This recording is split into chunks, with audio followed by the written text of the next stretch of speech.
None of the attacks that they deployed against you worked. You point one. When they went to that person to put a love spell on you, you had some bad days, some lonely days and some dark nights, but you made it through. You point one. All the prayers against your health. You should be ill by now and fragile, but you made it through. You point one. When they prayed against your finances, when they shut doors on you, stopped you from getting jobs, or caused some disturbance or disruptance to happen in your life, you kept pushing because the Most High, some kind of way, provided for you. You made it through because you point one. All the attacks that the enemy brung against you would have destroyed 99.9% of the people, but you made it through because you are a point one.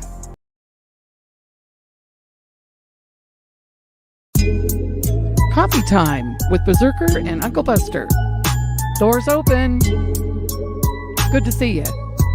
You know where the coffee pot is. This is Berserker. Yo, this is Uncle Buster. Get a cup. Let's talk crypto. Yeah, dude. This coffee's bomb. Nothing comes between me and my XRP.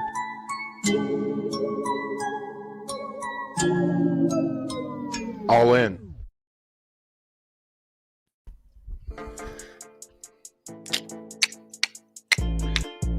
Man, what an intro. And Zerk fell off, man. Yeah, Zerk fell off. Oh. There he is. There he is. He's coming back. Yo. Get him up. Man, I thought I was going to be the one that was getting rugged. Right now, I'm on Elon Wi-Fi. Oh, nice. Starlink. Bro. Welcome aboard, one. Welcome to Coffee Time, live community chat. We talk crypto, we talk XRP, we talk red pill, we talk whatever we want, and you can join too. We got a special guest today. We got Dagnum PI, hence the intro video for Magnum PI. Hell yeah. Welcome aboard, brother. We got It's Zeller sidekick, Dagnum Bro. PI on deck. Yeah. Bro, so Dagnum PI, if you guys don't know, he's on Twitter, and we'll throw all the socials down in the chat and everything, but this is your DAG Constellation connoisseur, bro. We know what's up. Nerdy knows what's up. We got Buster on deck. We got Zerk on deck. We got Dagnum on deck. Let's go, dude. Let's fucking go. Boom. Let's fucking Nerdy. go. I like Dags. Yeah. So welcome aboard. We talk about whatever the fuck we want, dude. And DAG Constellation is an up and coming and has been around for a long time. I'm wondering, Dagnum, can you throw down like the basics? If no, like let's say some of the audience doesn't really know what a DAG is or what DAG is or Constellation or all the other subsidiary coins or the ecosystem. If you want to go ahead and throw down the spiel, that'd be great, bro. Please. Yeah, I mean, I guess to sum it all up, the easiest way to explain it is Constellation is an infrastructure as a service. And so it allows the ability for anybody to build their own blockchain network. So like you're putting businesses on blockchain. And you can create these subnets called metagraphs that are all independent layer one infrastructures. I mean, that's basically the TLDR. How I found Constellation was actually years ago at work. We were talking about some investments, and I was telling everybody before Palantir IPO'd, I was like, look, this shit is gonna fucking blow up. Like, forget the noise that you hear about all the crazies and like all the crazy conspiratorial shit, about how Palantir was, helping round up illegals, like all that stupid shit. It's game-changing technology because it introduced automation and AI and data. And I was like, look, this shit's going to be big. And I think Palantir was around $9 at the time. And the rest is history. But anyway, somebody at work was like, man, if you like Palantir for all of those reasons, you should check out this company called Constellation. And I was blown away. I was like, man, this is some crazy shit. Bro, so Palantir, there's a big ass boogeyman behind Palantir, like that shit, like being Skynet and it fucking Yeah. surveilling our buttholes in the middle of the night for the rest of our lives. Like what the fuck is that? Can you at least dispel some of that? Like, what does the next 3 to 5 to 10 years look like with this Palantir implementation? Because everybody and their mom is boogeymanning fucking Peter Thiel. Like, what's that about? Sorry. Yeah, so I think what Palantir essentially does is it just allows companies to easily automate workflows, right? And so if you have any anomalies or disruptions in your systems, it'll flag it right away. And so how does that look? Like if we have another major supply chain issue, right now everybody's talking about tariffs and cars. Like Volkswagen just got shellacked by China, right? And so what does a business do? And so Palantir can instantly automate the process. It'll know exactly how it's going to play out, and it'll say, look, you need to shift over X amount of your business over to these distributors to augment what's going to happen with China. It's just predictive outcomes. They ran some tests. What was it last year or the year before that, about the outcomes of a football game, and I think it accurately predicted the score before the game even started, right? Because it has data on not only every player in the game, it has all of the data from every game that's ever been played. It knows the coaches. It knows the coaches' moves under certain scenarios, right? And so it's just analyzes all the data and it gives you a result. Okay, so that's where the people are getting the boogeyman effect. Is that it's predictive capabilities? You know what I mean? That is scary as shit though, because it's like pre-crime. It's like fucking Minority Report pre-crime. You're arrested because we believe your probability of committing a crime is a high enough percentage to fucking arrest your ass. Like that's where it comes from. Okay. Yeah, and so all of that stuff, maybe I guess if it's in the wrong hands, could be bad, right? But then that's why you put in rules and regulations. But then on the flip side, you can go ham on regulation, and that just stifles innovation, which is what we had, in the previous however many years. When the rules are too strict, you can't innovate. You don't have the freedom and flexibility. Yeah, exactly, bro. Razor 2411 says we need some Airwolf intro too. Let's go, dude.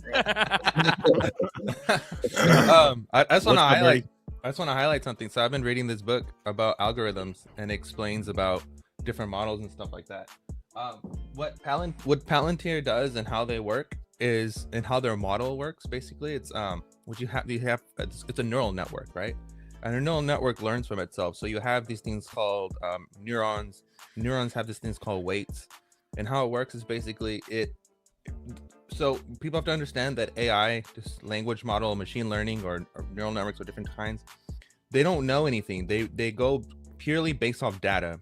And it's just a guessing game. Just like you give your child a bunch of candy or toys and tell them to sort it out, they'll figure it out themselves. They'll create their own categories, put it out, and then they'll develop their own algorithm.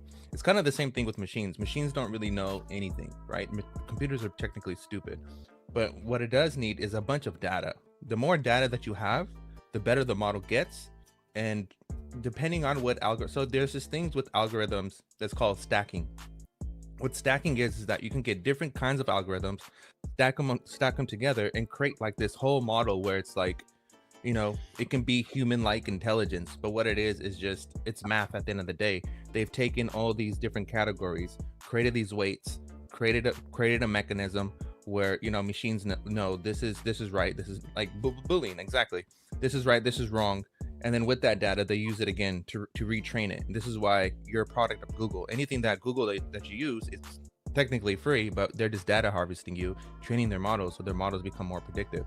But, Right. So this shit's been going on for fucking ever for ages. underneath the noses for of ages. the public. For Yeah. ages. No, it's been going. So like getting back to like Palantir, and so just the public is aware of all this stuff, but Palantir as a company formed in like 2001. So I mean, there's been AI for decades. It's just the normies are just now becoming aware of it, and they've used AI in the military for you know, since the early 2000s. They used it on like target acquisition, all that stuff. I mean, you can find all this stuff by just Googling it or whatever. But like AI is not like this new thing. We're 12 minutes in. Bro. Marcus G, how many dag is enough? I told you. I told you it's coming, Dagnum PI. Talk about what's the requirement for like a node and stuff like that. Talk about that, please. You know? Yeah, so to run a validator node on the network, you need 250,000 DAG as collateral. And what the rewards look like for that is about, I think it's around 6,000 DAG a day. But then you can also have delegated staking on top of that. So then you can have other holders that either don't have a node or don't have enough collateral to run a node could stake their DAG for APY and stick it on your node. I could let me. So 250,000. That's like $4 grand, something like that. Five. Oh, I can tell you exactly how much it is. Hold on. Run it. It's like 4,200 bucks. Yeah. Oh no, probably a little more. Hold on. Yeah. Now, if you look at if I can share You my gotta screen, share real screen. quick. There you go, brother. Yeah. So like this is the Explorer right there. So you can go to delegated staking, and so this has an overview of all the nodes right now. So here's my node, right? So like right now, there's around 108 million total DAG staked just on my node, right? And metagraphs themselves, like those different layer 1 networks, you can delegate to networks too. Like there's Door, there's Upsider. We can get into Upsider. This thing is absolutely crazy. And so what does that look like? So with the additional of the delegated rewards, because I'll make like 5% of that. Mm-hmm. I think last time I did the math, it's like I'm getting around 80,000 DAG a month. But Wow. Nice. But as a committed steward of the ecosystem, like I'm not keeping any part of that. I set up this group called the DAG Nation. So like back in August, I used the rewards from that, and I paid for this event. And so the whole event cost like, I think like $5 grand or something like that. And that came from the community. So it was like a community funded event. The other things that you could do is like the Upsider, getting back to the Upsider real quick. So like he's taking the delegated rewards that people use to stake, and he's giving that back to anybody that stakes, and you receive like free airdrops of Up. Nice. Yeah. So what is Up? Can you talk about that? Yeah, so Up, I'll share this tab. So Up is the Upsider AI, and actually this thing came about as kind of an accident. Somebody doxed the address of the developer that was doing this. So the developer that's doing this guy's name is Joao. He's the head of product for Constellation, and he was just testing out virtuals, making out these agents on the virtuals platform, just to kind of like see what it was like. And somebody found his address and somehow figured out that it was Joao from Constellation, and then he leaked it. And then so everyone was like, oh man, what the hell? So then he decided, oh shit, well now I kind of have to do something with this, even though it wasn't supposed to be like a serious thing. And then he turned this into like this this bot that initially was rewarding people for just content. Like if you engaged with the Upsider agent on X, you would receive some tokens. It's on Base right now also, so it lives on two networks. It's on Base and it's on Constellation, and it's evolved since the very beginning. Right now, there's a lot of things that you can do with it. Like you can, on X, you can tag any post and you can save it. So like, here we go. So this was a save by me. So like right now, this is saved on chain like forever. And if somebody deletes it, there's proof on chain that it actually happened. And funny enough, this actually happened last night. Crypto Bitlord just was asking about the agentic AI stuff, and he made a post. He made a quote post, and then about 20 minutes later, he deleted it. And so we can actually find it here. We saved it, and so it works, right? I mean, this is proof that this kind of shit works. Damn, it's better than a screenshot. Oh yeah, it's never going anywhere. It's on chain. Well, the problem with screenshots, right, is like it can be faked. I mean, how do you know that somebody didn't alter that? But like here, this is proof. There's a digital proof. There's a hash that this thing actually happened. So like all these posts right here will live on chain forever. And then here's the deleted post from Crypto Bitlord, right? So he initially said, "Tech Bros up," and then he deleted it. So for those people that don't know, Crypto Bitlord, that's a large account on Twitter, right?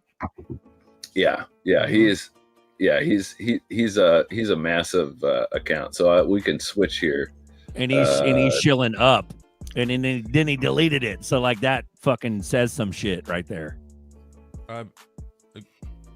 Yeah, well, his retweet is, so here it is. So this is still up, this retweet. So Constellation replied to the comment. So this was the genesis of the whole conversation. So Crypto Bitlord was actually looking for some memes around AI and the payment stuff. I guess we can get into like what this X402 is. But I dropped in. I said, man, you should check out Upsider, because it was actually doing this stuff before this X402 stuff became popularized. And then he quote tweeted this post with the with what I was showing you that got deleted, right? Okay. What's X402? What is that? Is that like its predecessor or its successor? X402.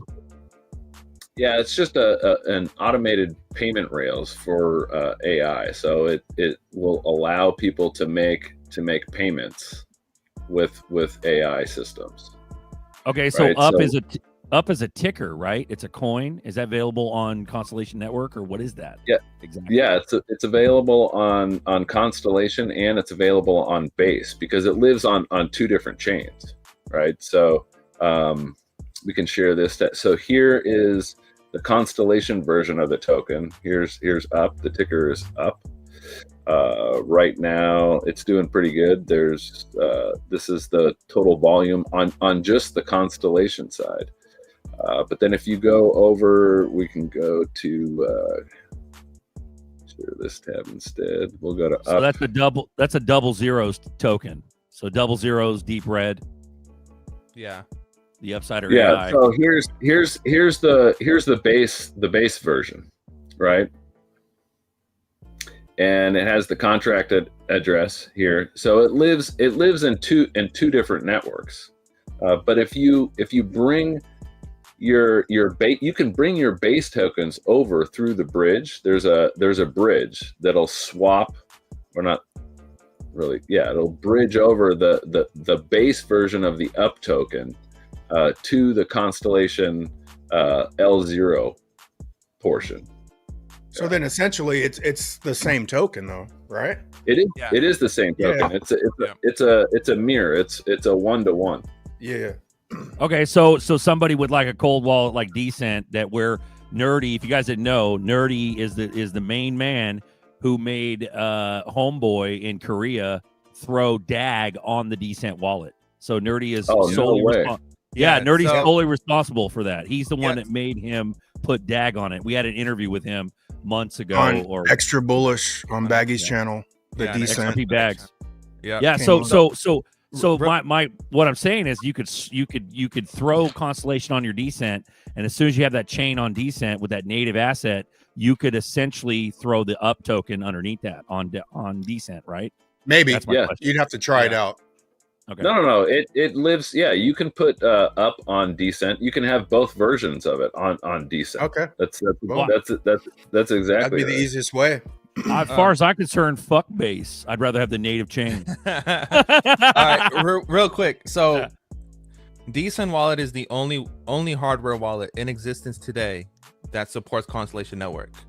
There's no other wallet that does that. Not Ledger, not anyone else. They do. You're talking about cold wallet versus hot, right? Cold wallet versions. Like the other place that you would have to hold your DAG is on a wallet called Stargazer. Stargazer is basically the native wallet for the whole ecosystem. Now, going back to, if you can pull up the screen, Dagum, of the which one of the available things that that Constellation offers, like has the door and all those things.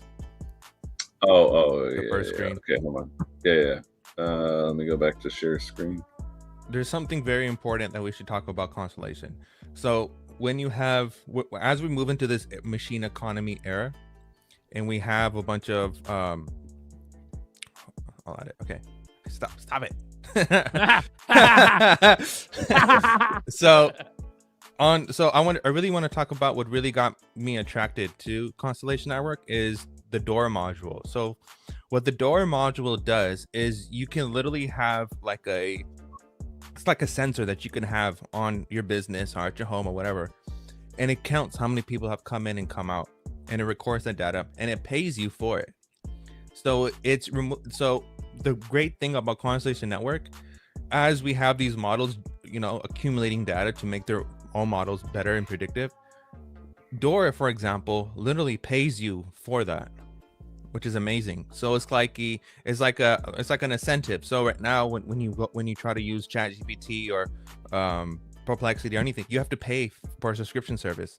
But Dora, for example, will literally pay you. So it says, meet the first world's thermal sensing, battery operated people counter.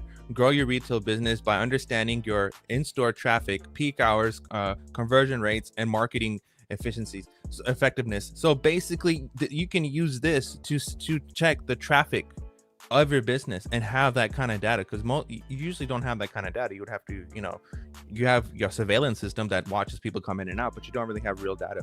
That's why Constellation Network and Dora, for example, this in particular, is really, really good. Now, going back to Up unlocks a lot of things that people don't really understand. So when you're watching your sci-fi movies, your futuristic, movies like iRobot or whatever, and they're talking, they have glasses and they say, hey, send this person X amount of dollars. Up allows you to do that. So any kind of future endeavors any kind of future things that you see that in movies, it's already available with Constellation Network. Now, the cool thing about Constellation Network is how it grows data. It grows data naturally. So it's a graph, right? But at the same time, it can handle massive amount of data at once, and it continues. And the way how it learns and it branches is absolutely beautiful.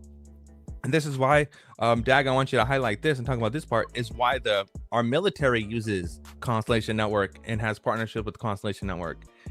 In particular, Iron Spider. So Iron Spider, people hear about Trump talking about the Iron Dome and how we're gonna have an Iron Dome. It's gonna protect us against different entities. Well, guess what they're using? They're most likely probably using Constellation Network and DAG to do that with the Iron Spider project. Go ahead. You're a fucking Iron Spider. Take it away. Yeah. So they in 2019, they went after a grant and a specific use case to show. And basically what it was to privatize data. And so there's this branch in the military called U.S. Transcom. So they're the logistics arm for the entire military. And there's a subsect of U.S. Transcom called the Civil Reserve Air Fleet. And for those people that aren't aware, the Civil Reserve Air Fleet is made up of commercial airline partners. So we're talking about Delta, United, American, Alaskan, even FedEx. And so what happens is to augment operations, like if they needed to move troops or supplies like really quickly, they can call up these civil reserves and help do stuff. But what has happened in the past is this data has been leaked, and so some people have died because the information got leaked out, and so the military was wanting a way, if anybody could do it, to have this like data exchange to where these different partners could bid on contracts. And Constellation said, yeah, we could do that, no problem. Damn, that's beautiful. Yeah, well, Constellation is secured. People are worried about a bunch of quantum and all that stuff. It's not happening with Constellation Network. What about this one, Jose Lozano? My base wallet is still giving me either no balance or incorrect balance on my DAG. It says DAG is currently 0.002. Do you guys know of any fixes for this? Because Armstrong's a fucking jack off that stole all the songbird. That's why.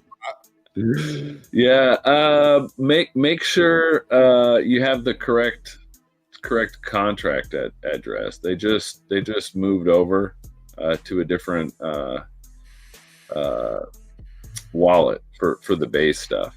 I think if you look at their account, there's a pinned post. So just make sure you have the correct contract for the base. Base stuff. We got, so the second half of this fucking show, or like the majority of the show, is us dropping the baby gates, and we essentially let everybody on. So Dagnum, we're about to get some friends on here. We're gonna have a fun time today. You cool with that? Yeah, let's do it. One thing I want to highlight with Up and Insider that I found just amazing is that it creates you a wallet with your Twitter handle, which is with your X handle, which is wild, right? Like there's nothing that really exists like that today, where if you wanted to get involved into a network, there's this learning curve for every single network, XRP included, where you have to understand what wallets to have, how do I get my seed phrase, how do I write it down, so on and so forth. But literally with Up in the Up Insider, you can just link your X account, and then boom, you have a wallet, and you can send people money just by tagging their name and say, hey, Up, send this person X amount of DAG or X amount of tokens, and then boom, they get it right into their wallet, which is amazing. Yeah, it just creates it. Well, Chenzo, real quick, also to become a node operator since several months ago or last year, one needs to apply to the Integration Net Node Operator Program, and the queue is 756 people waiting. Yeah, so I get this all the time, right? But the other thing that people also need to realize is circling back to what I was just telling you. So this is like a network of networks, right? So Upsider is a metagraph. It's its own layer 1 network.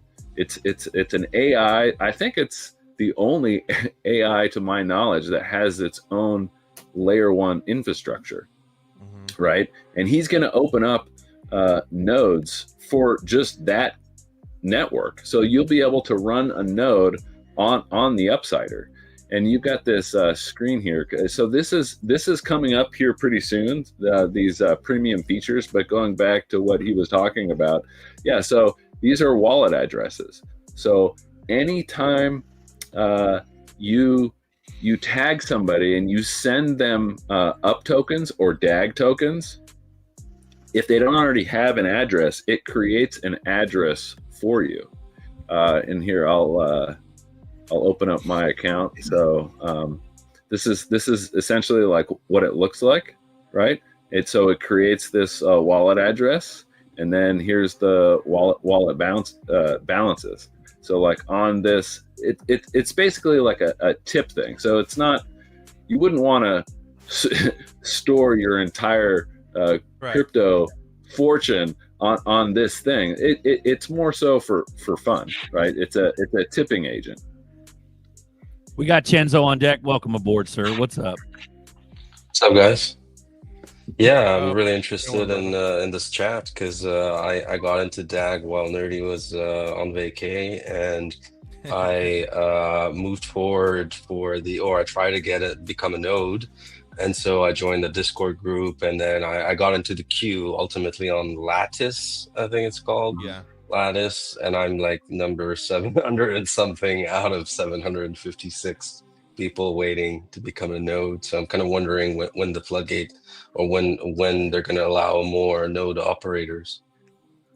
Yeah, I mean, like I said, there's outside of just the DAG and the hypergraph, there's opportunities to be validators on each and every one of these metagraphs, like Door.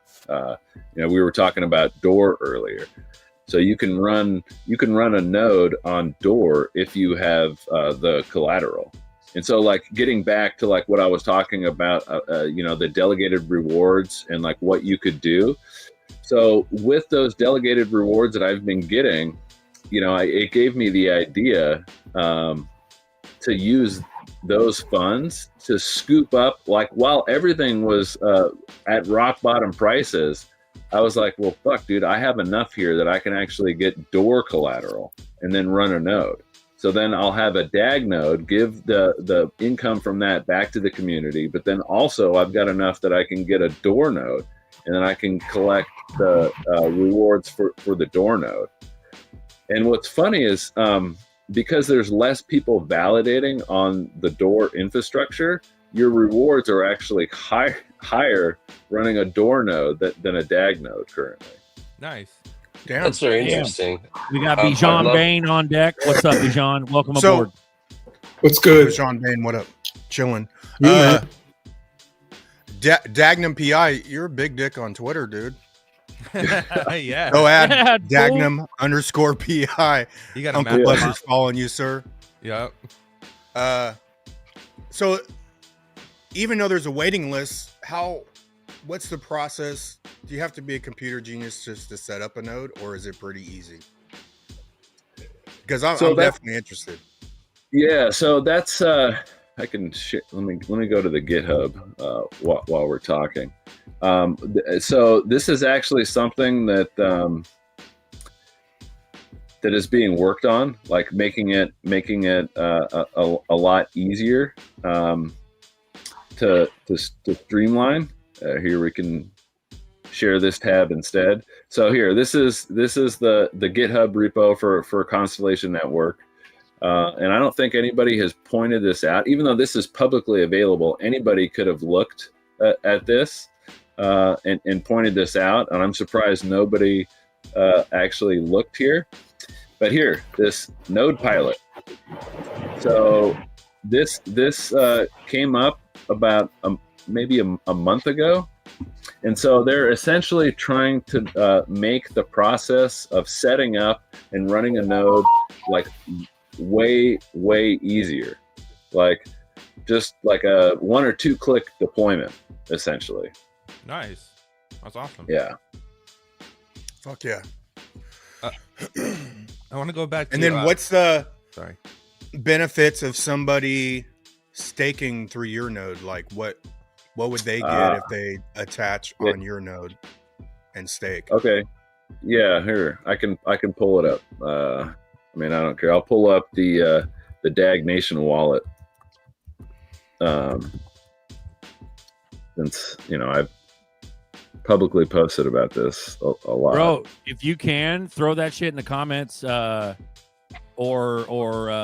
somebody throw that shit in the comments, all the DAG Nation link and your Twitter, Dagnum, like all that shit. All right, so here's going back to the Explorer. So like somebody that doesn't have a node, right, and you want to stake and earn rewards. What you would do is, you see right here where it says connect wallet. You would just connect your wallet. Yeah. So you connect your wallet, and then you can go to any one of these people. See, I've got staked. So I've got 100,000 DAG total DAG staked onto my own node. But the reason why I was doing that is because I told everybody that 100% of the delegated fees I was going to give right back to the community. So what does that look like? If you were just like somebody, right? You can see, I've already earned 6,000 DAG just from staking, and it's just 100,000. So the APR is actually pretty good. It's 14%, and so that's sort of like what it looks like. That's awesome. I'm delegating to your node, Dagnum. I just realized right now. Does it fucking matter, dude? Just everybody who does this shit, just do General Dagnum's fucking node. Do it. Run it. Let's go.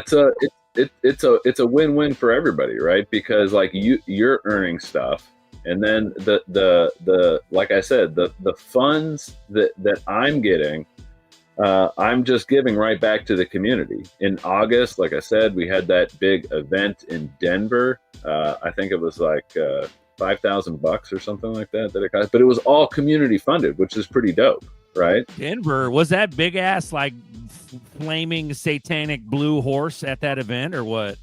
No. if you know, you know. Yeah, if you know, you know. No, man. Was it at the airport? Was it underground underneath the airport? Did you guys have a? Oh man, dude, there's all kinds of crazy lore about the DIA airport. Like they built it on an Indian burial ground, and that was one of the reasons why it was so fucked up for so many years. Like underground cities.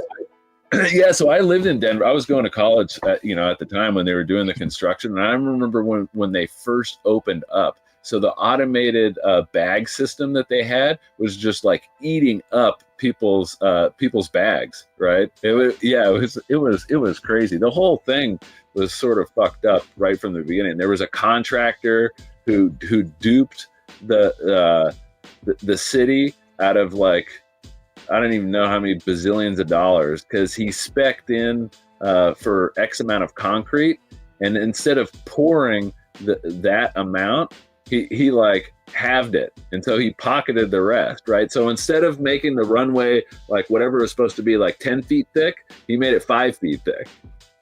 And that, I mean, talk about economic obsolescence. What a fuck. Horrible.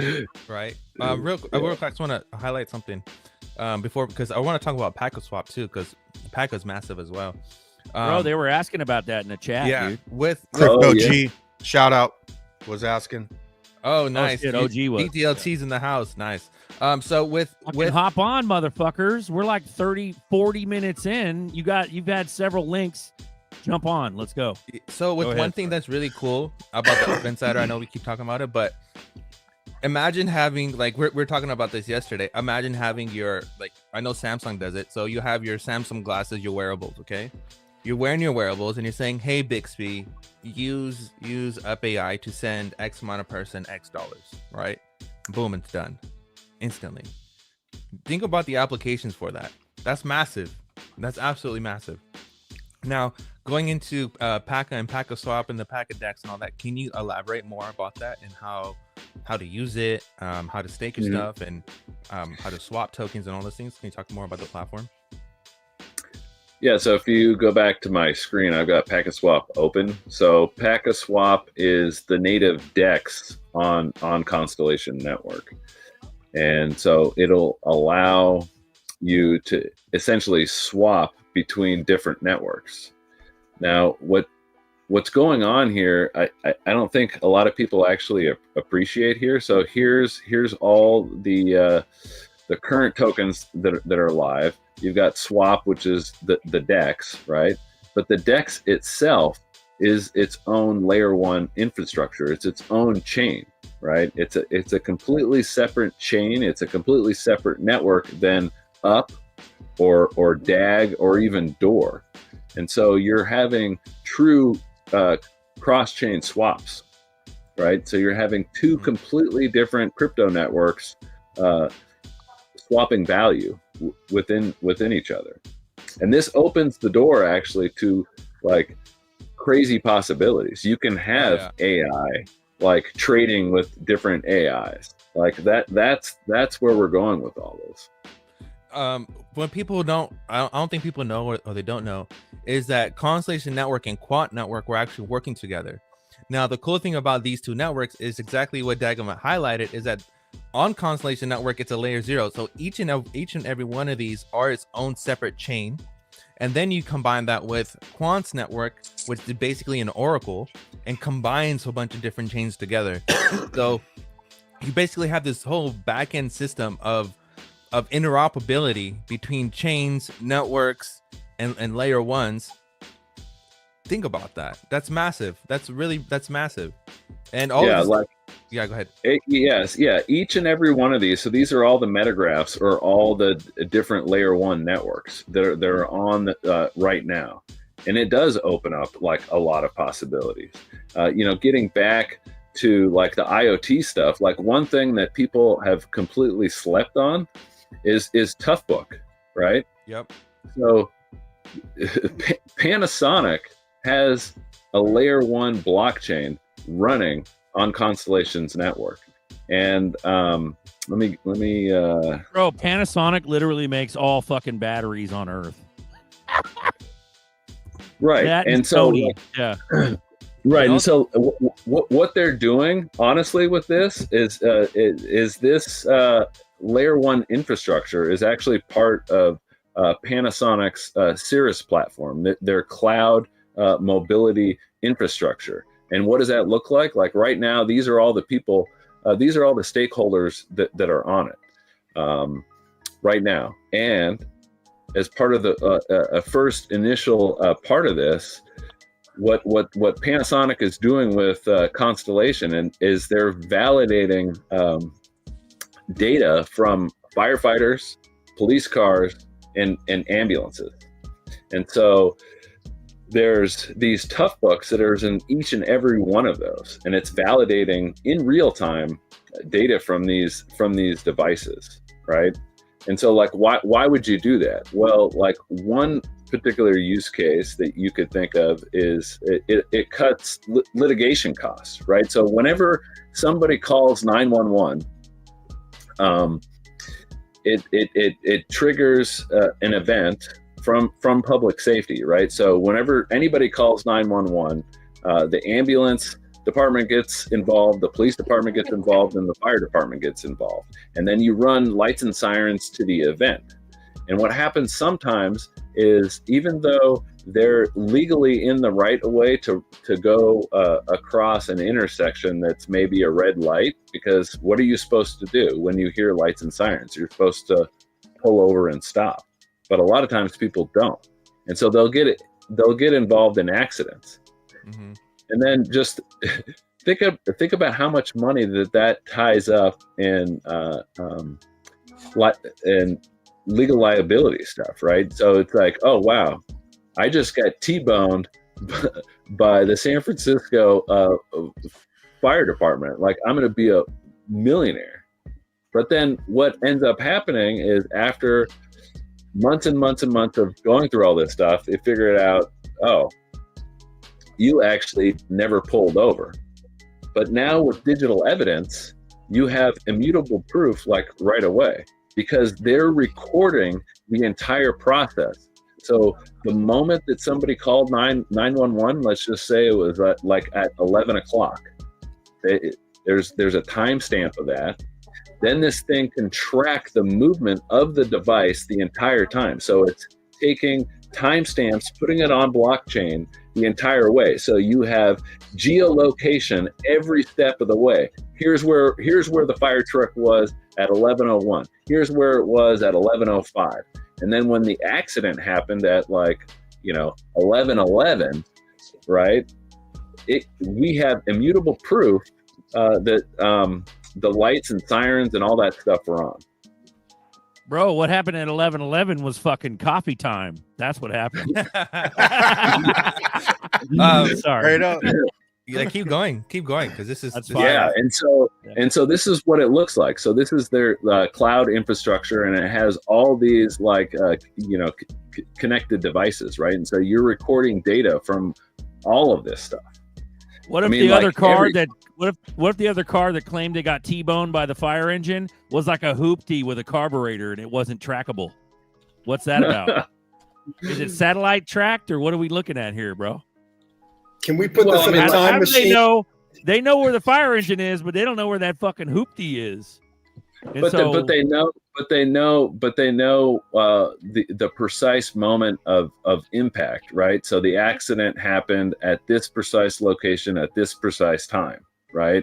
And you can prove on chain with evidence that the fire truck had its lights and sirens on. And not only did it have its lights and sirens on, but it actually had the lights and sirens on for like 5 minutes, right? So it's not it's not like somebody just turned it on, because you've seen that. I mean, I've seen it. I'm sure everybody has seen it. Like cops, like they don't want to wait for a red light, they'll whoop whoop, and then they'll go right through, and then they'll turn it off, and it's like, bro, get out of here. Yeah. If every vehicle had this, Nerdy's incident would have never occurred. Right, bro. Well, you imagine that hoopty. Like, I gotta backtrack a little bit, because that fucking hoopty has a fucking Obama phone inside of it somewhere. You know what I mean? They got to get their DoorDash or their fucking their weed plug or some shit. You know what I mean? If that hoopty's trying to hit that fucking fire engine for a paycheck, they got to have some sort of phone in there, and that phone could get tracked and probably has some sort of DAG connected fucking app in it. So even that's probably trackable too, unknowingly. 100%. Yeah, but I mean, this just let's go. It facilitates like real-time communication, and you have immutable proof of all of that stuff that's happening, right? And then it opens up the door to a lot more stuff. Like we were talking about AI. Nerdy was talking about AI and all of the data. Well, right now, if you're actually following those topics, like one of the things is the trustworthiness of the application of the AI. Like, can it be trusted? How do you know it's trusted? Where was the model data based from, right? Because it's not really the amount of data that you feed into the systems, it's the quality of the data. If you just pump in shit data, you're going to get a shit model. And so how do you know it's trusted, right? Mm-hmm. And so like with this, you can have like a trust score attached to it. Like, this is something that they have proven at scale that they can do, and they've already done this with the Department of Defense. So they can label and give trust scores like in real time to stuff. Yeah, and that's where I was going back. We're talking about how language models work. These are called weights, and the goal is to create a low bias. A low bias means that a low bias, low variable means that it's more true than it is false. And you can get rewarded for that. Real quick, I want to highlight before Dan goes any further is run it. Panasonic. He's talking about the tough books. Panasonic is working with Oracle. And Oracle, they said, we wanted our customers serve agents to be able to simultaneously respond to inquiries and immediately resolve issues. To do that, they need a comprehensive reporting mechanism with an interface that was easy to use. Oracle service with Oracle Digital Assistant was the best option for us. This ties into exactly what Dan was talking about with this EV to EV alert system, which ties into a vehicle to everything, which is V2X. And that ties into this whole machine economy and how everything works. Take it away, Dan. Bro, and motherfuck Ellison, he fucking owns TikTok now. Like, everything's connected. Yeah, this is really everything. Massive. Yeah, this is really massive. While Dan sips his coffee, I want to talk about this real quick. Is that this is directly from Constellation, Quant Network and Constellation Network technical integration overview. And it talks right here about a quick Damn, overview. you guys are saucy as fuck today, Bro. Damn, A lot nerdy. of people don't understand like the machine You're sauced economy. out.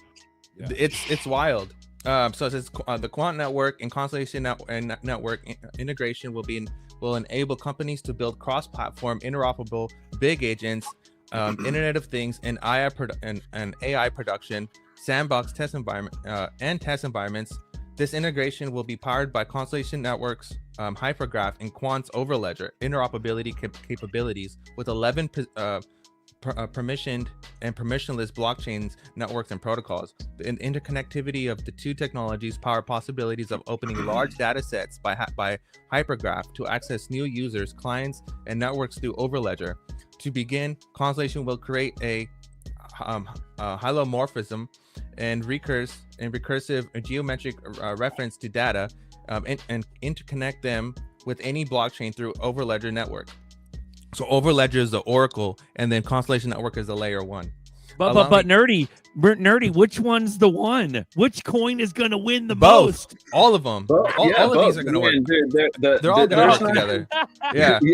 I mean, dude, there's not gonna be like one chain to like You rule them all. It's not how any of this works, like Dude, at all. A lot of people, Like, a lot of people whatsoever. in crypto. A lot of people in crypto are like, but. No, What those if people I are go- retarded. Those people are 100% retarded in their shills. All There's both. gonna Ignore be a them. few. All There's gonna both. be a few networks though that's gonna run it all. That's where like even if we went to even like everyone's like one world currency and all that, it could be the one world network though, and they could show you all these currencies. But well, if Overledger, Now- Interledger.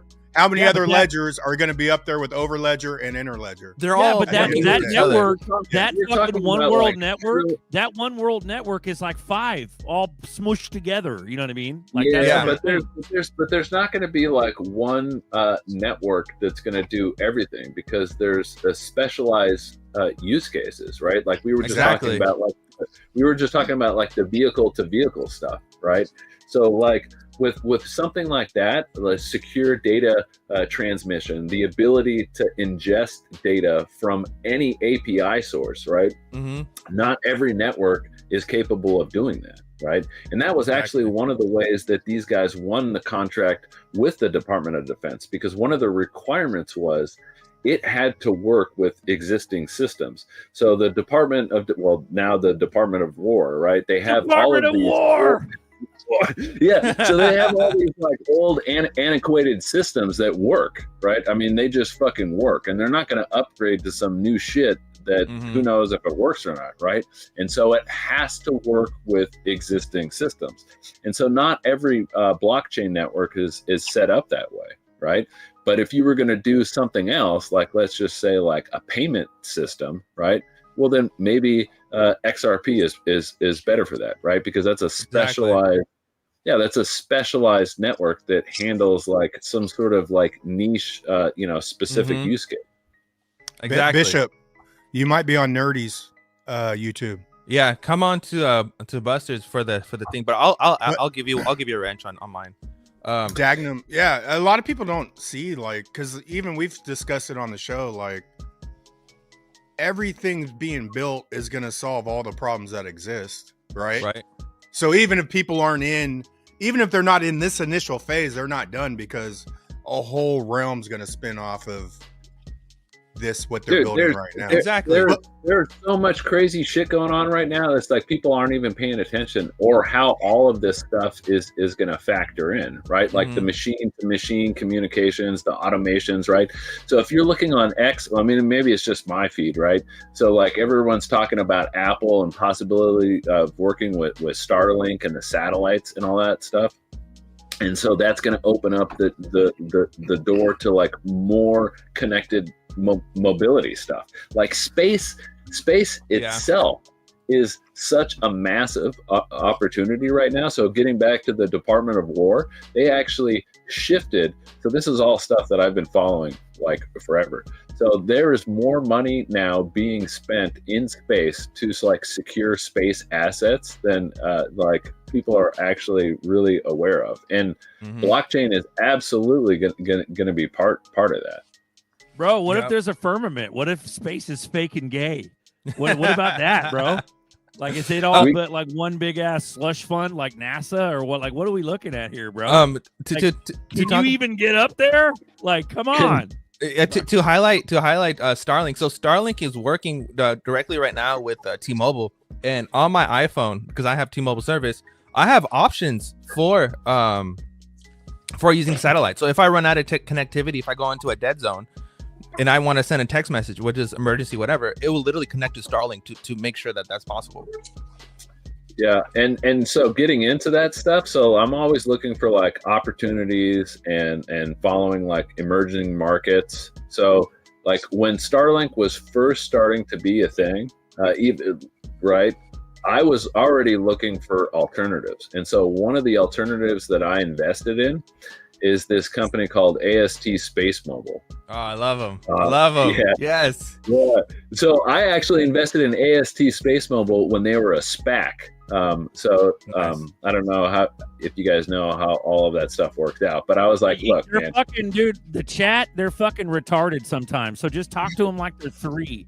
And then and then if they're offended, they'll just tell us to fuck off. Like, dude, go ahead, bro. What is a SPAC? Yeah, so I mean, to get listed on the stock exchange, there's like 2 different ways that you can do it. You can do it the traditional way where you have a bunch of funds and you launch, or you can do it through this thing called the Special Acquisition Purpose Vehicle. And it's like a shell company that raises up a bunch of capital, and then once they have that, then they launch into the publicly traded company. Bro, I'm gonna double down. The chat's extra fucking stupid and retarded today because they won't join the show. Come on, bitches, bitches and pussies. Let's go.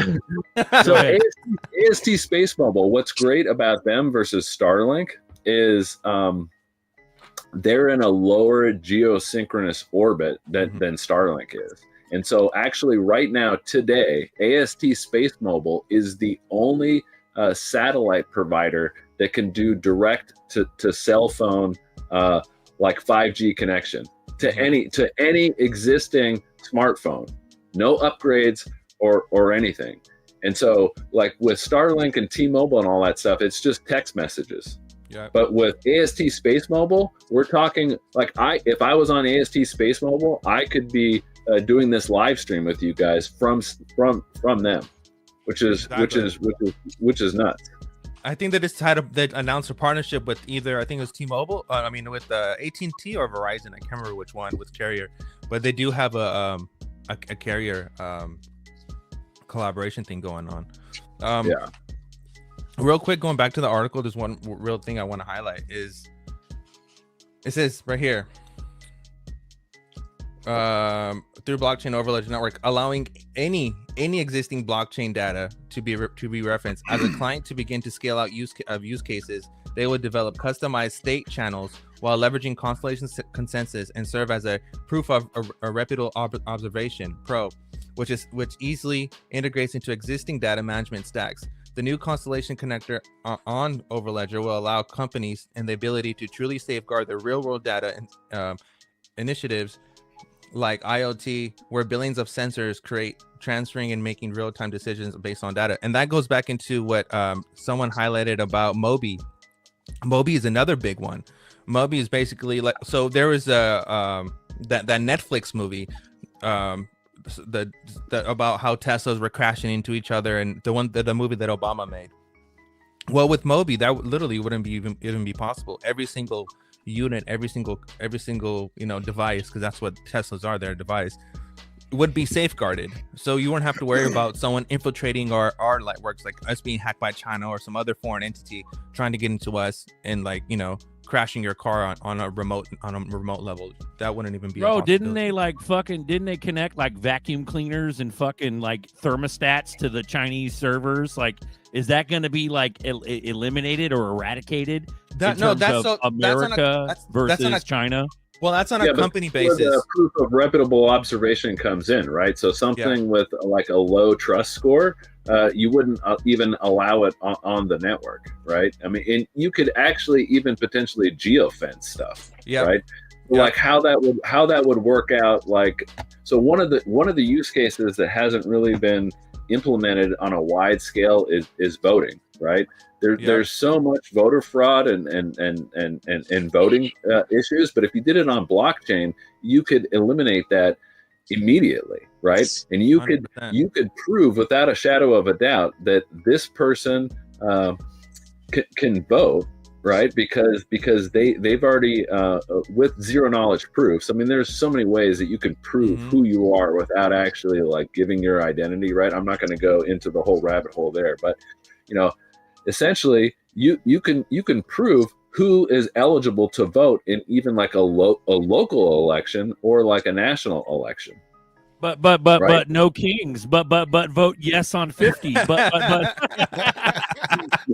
they're trying to run that last one, bro. They're trying to get that shit underneath the hairs of our chinny chins. Like this motherfucker. So like in an example like that, you wouldn't want somebody from fucking China to be voting on a local a local election in like Houston, Texas, right? What business would it be for not even just somebody from China, right? You can have people from outside the city or county like trying to influence local elections, right?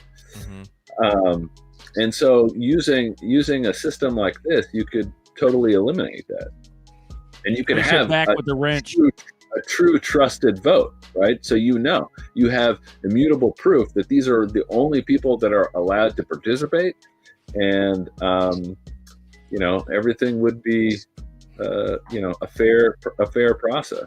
Yeah, going back to the Elon gate, because Elon is really involved with our government. I don't think people really understand that. So think about Larry Ellis. Think about when Trump first came in, he gave the grant to Larry Ellison and everyone.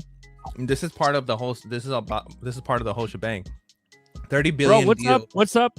Talk about that a little later. But what's up with Scam Altman and Musk, like apparently fighting about their AIs being legit or not when they're all in bed together and they're going to take over the world? Like Grok is way better. Grok is 100% better than bro. GPT. But like Musk is 100% publicly better. hating Scam, all the while Larry Ellison's owning everything now. Like it's crazy. Sorry, go ahead.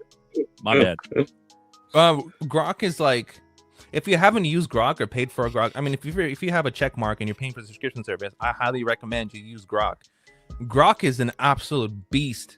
And the accuracy of Grok is way better than the accuracy of ChatGPT. Hold on, let me ask Grok. Is this true? Is this true? But going back to my bad, nerdy. Going back to this real quick, $30 billion Oracle deal could secretly boost Tesla's AI power play. So it goes more into it. I'll share the link, but you can have, so Elon's in the whole Tesla, and Tesla's going big with our law enforcement. So they're helping create solutions like the Cybertruck and all this stuff for our law enforcement and military and stuff like that. Now, where this all comes together, this junction of technology and sauce is this. So I posted this a while ago. So it says right here. So you have your over ledger right here, and it cross chains. You have Ethereum, and then you have like your Oracle blockchain. So Oracle has its own blockchain for its own immutable data, right? This is another one where it says we've partnered with Google Cloud, and then that connects into right here. So if you look at who's supporting Oracle, you have Accenture, and you have PYC, you have Infosys, you have Adyen, and all of these are connected and using Ripple, right? So that goes into each network has its own specific use case, but they're all technically interlinked. They're all technically interconnected. See, Oracle is the world's largest database management. So if you need data, you're going to partner with Oracle to do so, and that's with Quant. And that's fucking retarded. If these documents, these saucy ass documents were available like 4 years ago, like, dude, I'd shit myself like how bullish this shit is. This is crazy. Dude, Dagnum just said it. Like, these motherfuckers don't even know what's going on right now. They really don't. So this is another one. So I'll just go over this video real quick, but this talks about healthcare and everything. So for a doctor and from a nurse side, you gonna run it? No, I'm not gonna play the video. It's really long. So on a nurse side, you can literally have like this whole identity and all this stuff. So it basically takes away your office assistant that you need to on the front desk, and it's an app. And the app basically you put in your information, and then there's a doctor's portal that shows up the patient's information. So you have this Oracle client digital assistant, clinical digital assistant. It's basically like an AI model, and it helps doctors, and it gives people. So this is Julie. Julie has a diagnosis or whatever, and she's responding to the doctor, and the doctor can send her prescription medicine over the app, right? And this goes into the whole QR code payments with the Federal Reserve, right? So the Federal Reserve. Oh, there goes the triage nurses. There goes the secretaries. Like, jobs are about to get jacked for motherfuckers. Right? Yeah, they're about to go away. Yeah, healthcare is a big business. Actually, there's more. So healthcare data is 7 times more valuable than financial data. This is something that I actually pointed out a couple years ago, and what a lot of people weren't really aware of at the time, because it was kind of done in stealth. Amazon and Google both stepped into the healthcare space. I mean, there's a whole like Amazon marketplace now for health, where you can sign up for your doctor and stuff like that, all through Amazon. Yeah, healthcare is nutty. Yeah, healthcare is a massive industry. What's bonkers is that like like all the MAGA and shit, they're just like fucking down with the Fed. No, fuck Google, fuck. They don't even know what the hell they're rooting for, when all the while stealthily all this shit's just gonna take over. Yeah. Shout out to plumbing, bro. $50 cash app bomb. Appreciate you, plumbing. That's a banger. Yeah, dude. here. I'm sharing the screen right here. I'll share your screen. Yeah, just to show you guys that like it's real. Like this is fucking legit. Like there's a whole healthcare service run by Amazon. You can get your meds. You can get your prescriptions, you can get checkups, all that stuff, all through Amazon. And it's so because dystopian. These motherfuckers. Yeah, that's crazy. Yeah. And you know what else you can get that through Amazon? You can get any kind of items, and you can get your groceries. Yeah, bro. It's like a full circle, right? Yeah. I mean, it's wild, man. Yeah, and it's all right there on your phone. Hold on. And yeah. So let's go, dude. NVIDIA. Let me see if I can pull it up. NVIDIA has this thing called agents. So what they call like nursing agents for healthcare. I'm gonna send you the link, Zerk, and you could run that one. Bro, dude, NVIDIA didn't, like, a little fun fact, NVIDIA, didn't it fucking hit the biggest market cap of any fucking corporation in history? Like a month or two ago? Yeah, it's like $4 trillion or whatever. Fucking ridiculous, dude. Like, what? NVIDIA, dude, in my sheep brain, NVIDIA is just like graphics cards for gamers. Oh, no. It's more than that. Run that video, Zerk. I just sent you the link. All right, give me a sec. Hey, Dagnum, it's a beautiful thing. Thanks for coming on, bro. We just run it, and people come on, and we just go, dude. So if you got a jam, then obviously you just, dip. We go usually for like 2 to 2.5 hours. Yeah, sometimes man, I'm 4. Sometimes 4. Yeah, no, I'm good, man. I'm just chilling. I ain't got shit to do today. NVIDIA is fucking crazy, man. They getting back to like the space stuff. They just announced, what was it, a couple of days ago, that they were building data centers in space. Right, and that goes into the space economy, which is a whole. We can talk about that too, because I have a whole feel about that. But this was Jensen was providing this at his conference, and who's that? That's Bajan? No, who is that? I think it's Chenzo. Chenzo, is that you? No, they're both muted, bro. Bajan and Chenzo are muted. I just muted Chenzo. Okay. Okay. All right. So you have this AlexNet that started in 2012. Then you have perception. Then you have generative and agentic and physical. And you see this curve. this fucking curve is gonna blast off. Anyone who's in this, so and people are gonna ask yourself, well, how do I benefit? How do I profit from this revolution? It's DAG. It's literally DAG and Quant and XRP Ledger and Stronghold and like ZBank and all these different fucking networks. They all come together. They're all interlinked. Render working with NVIDIA is another massive one. I don't have Render. Oh, people need Render. Everything else. You need fucking Render. Yeah, So, NVIDIA is worth $4 trillion, which is crazy, right? Here I got my screen up. I'll show you guys. I mean, look at this. Run it, dude. Fucking run it, dude. $4 trillion. So NVIDIA by itself, just kind of to bake your noodle around this. NVIDIA all on its own is worth more than the entire crypto value. It's worth more than you put in the combined value of Bitcoin, Ethereum, and all the fucking altcoins.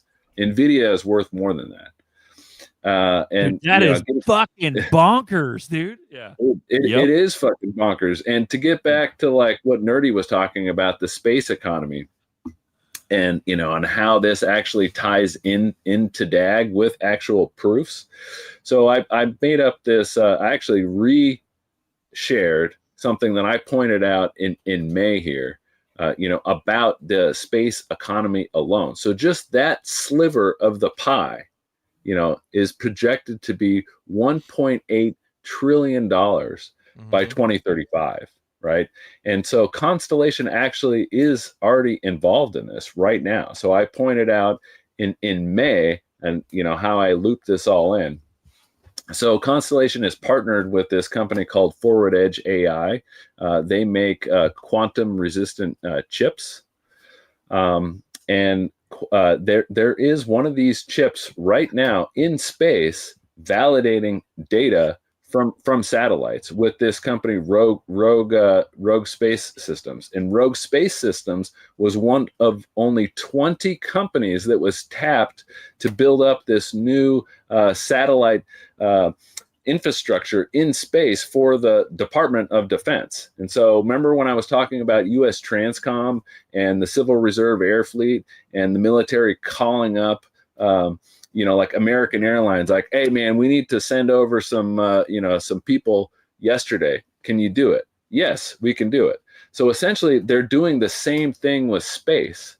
So they're going to tap in like Starlink, AST, Space Mobile, all these commercial satellite providers at a moment's notice and say, hey bro, we need your fucking satellite right now. Like, and that's what they're doing. They're building out this whole global infrastructure for space data.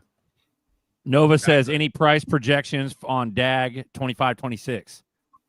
Okay, so there's the thing about a lot more than it is now. Here's the thing about all this price action and people wondering when moon, bro. When it happens, it happens. You'll how know much when DAG's it happens. enough, Nerdy. But Nerdy, how much DAG is enough? This keep stacking your bags. Don't worry about anybody. Just keep stacking your bags. When this happens, it'll happen, and when it happens, it'll happen instantly. Go ahead. Yeah, here, and I don't know if I can play here. I'll play this. This guy is Kevin Jackson. So he's the head of Forward Edge AI, and so he's maximize talking it. Maximize. Said many times, I am the operational executive for the National DigiFoundry. But the other hat I wear is the vice president of space communications for Forward Edge AI. Forward Edge is sitting at the forefront of quantum-resistant encryption. Some of the projects that I'm working on, applicable to this conference, is our Isidore quantum encryption, inline encryption solution, which protects communication systems and is agnostic of the transport layer. It's in a package that's the size of a credit card. It weighs about 100 grams and only takes about 5 watts of power. And we're launching it in a CubeSat to protect both intersatellite and satellite to ground stationed communications. And it's quantum resistant. Yeah. bro. Yeah, Bro. Isn't that massive? Yeah, and so you can see in this graphic there that they've already tested it with Starlink. They have a partnership with Microsoft. So you're talking about the cloud infrastructure stuff and Lumen, right? So like there's big shit cooking right now. But nerdy, but Dagnum, the Great Awakening. But yeah, shut the fuck up with that, bro. Shut the fuck up with that, bro. They got they got like a large portion of the population chasing, like the fucking Space Federation, Galaxy Federation, bro, but and they don't even fucking realize that it's a Voltron of all the megacorps coming together and about to Skynet our asses. Yes, like, that's what's gonna. It's not so much a one world government; it's more like a one world corporation. Yep. Yeah. Think about it that way. Bro, let's run that NVIDIA video, bro. I got to run it. Oh no, talk about real this quick and then I'll before run it. So this connects into exactly what Dangum is talking about, and this is from the IEEE, and this talks about how so you have different layers of satellites, right? You have your UAVs, your PASH, your LEOs, your MEO, and your GEOs, and basically you have like different areas which it covers. Now on the bottom right here it says 6G networks are expected to fully support the connection of automation vehicles and drone-based communication systems. The vehicle and drone-based communication systems field of research known as UAV communication systems. UAV communication system technology can be considered a low altitude platform LAPS and will be exploited in 6G networks to work and enable cell-free communication. So cell towers eventually are going to go away. You like the way how we have communication today is like caveman shit. The communication that we're gonna have for tomorrow is every single person around the whole world with any kind of device you have will be connected. And like I'm not talking about like low band, I'm talking about high bandwidth, like internet, like home-based internet speeds for everybody around the whole fucking world, and everyone's gonna be interlinked. Run the video. All right, this is NVIDIA 2-minute video, and then after this we got a Siemens video. All right, let's go. You're a Siemens. AI is transforming every aspect of healthcare. From guiding patients effortlessly through their appointments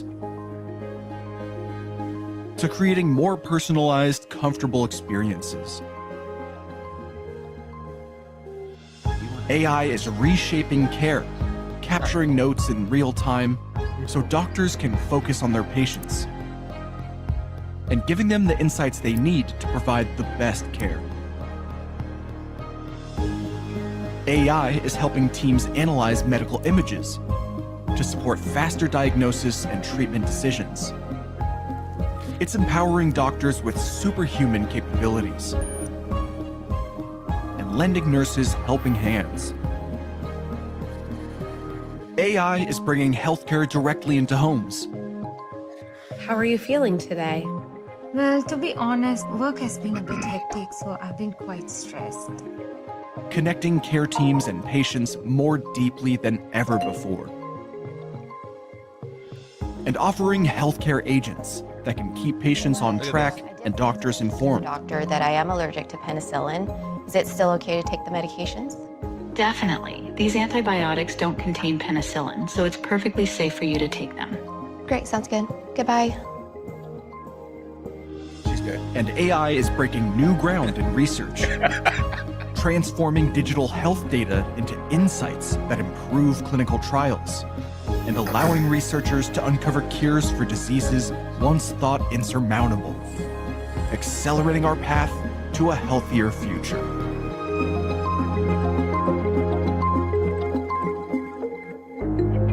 Did you see that? That wasn't a real nurse. That was a AI generated nurse. What they call digital humans that person was talking to. Yeah, but even on the bro, what the fuck? What if there was a glitch?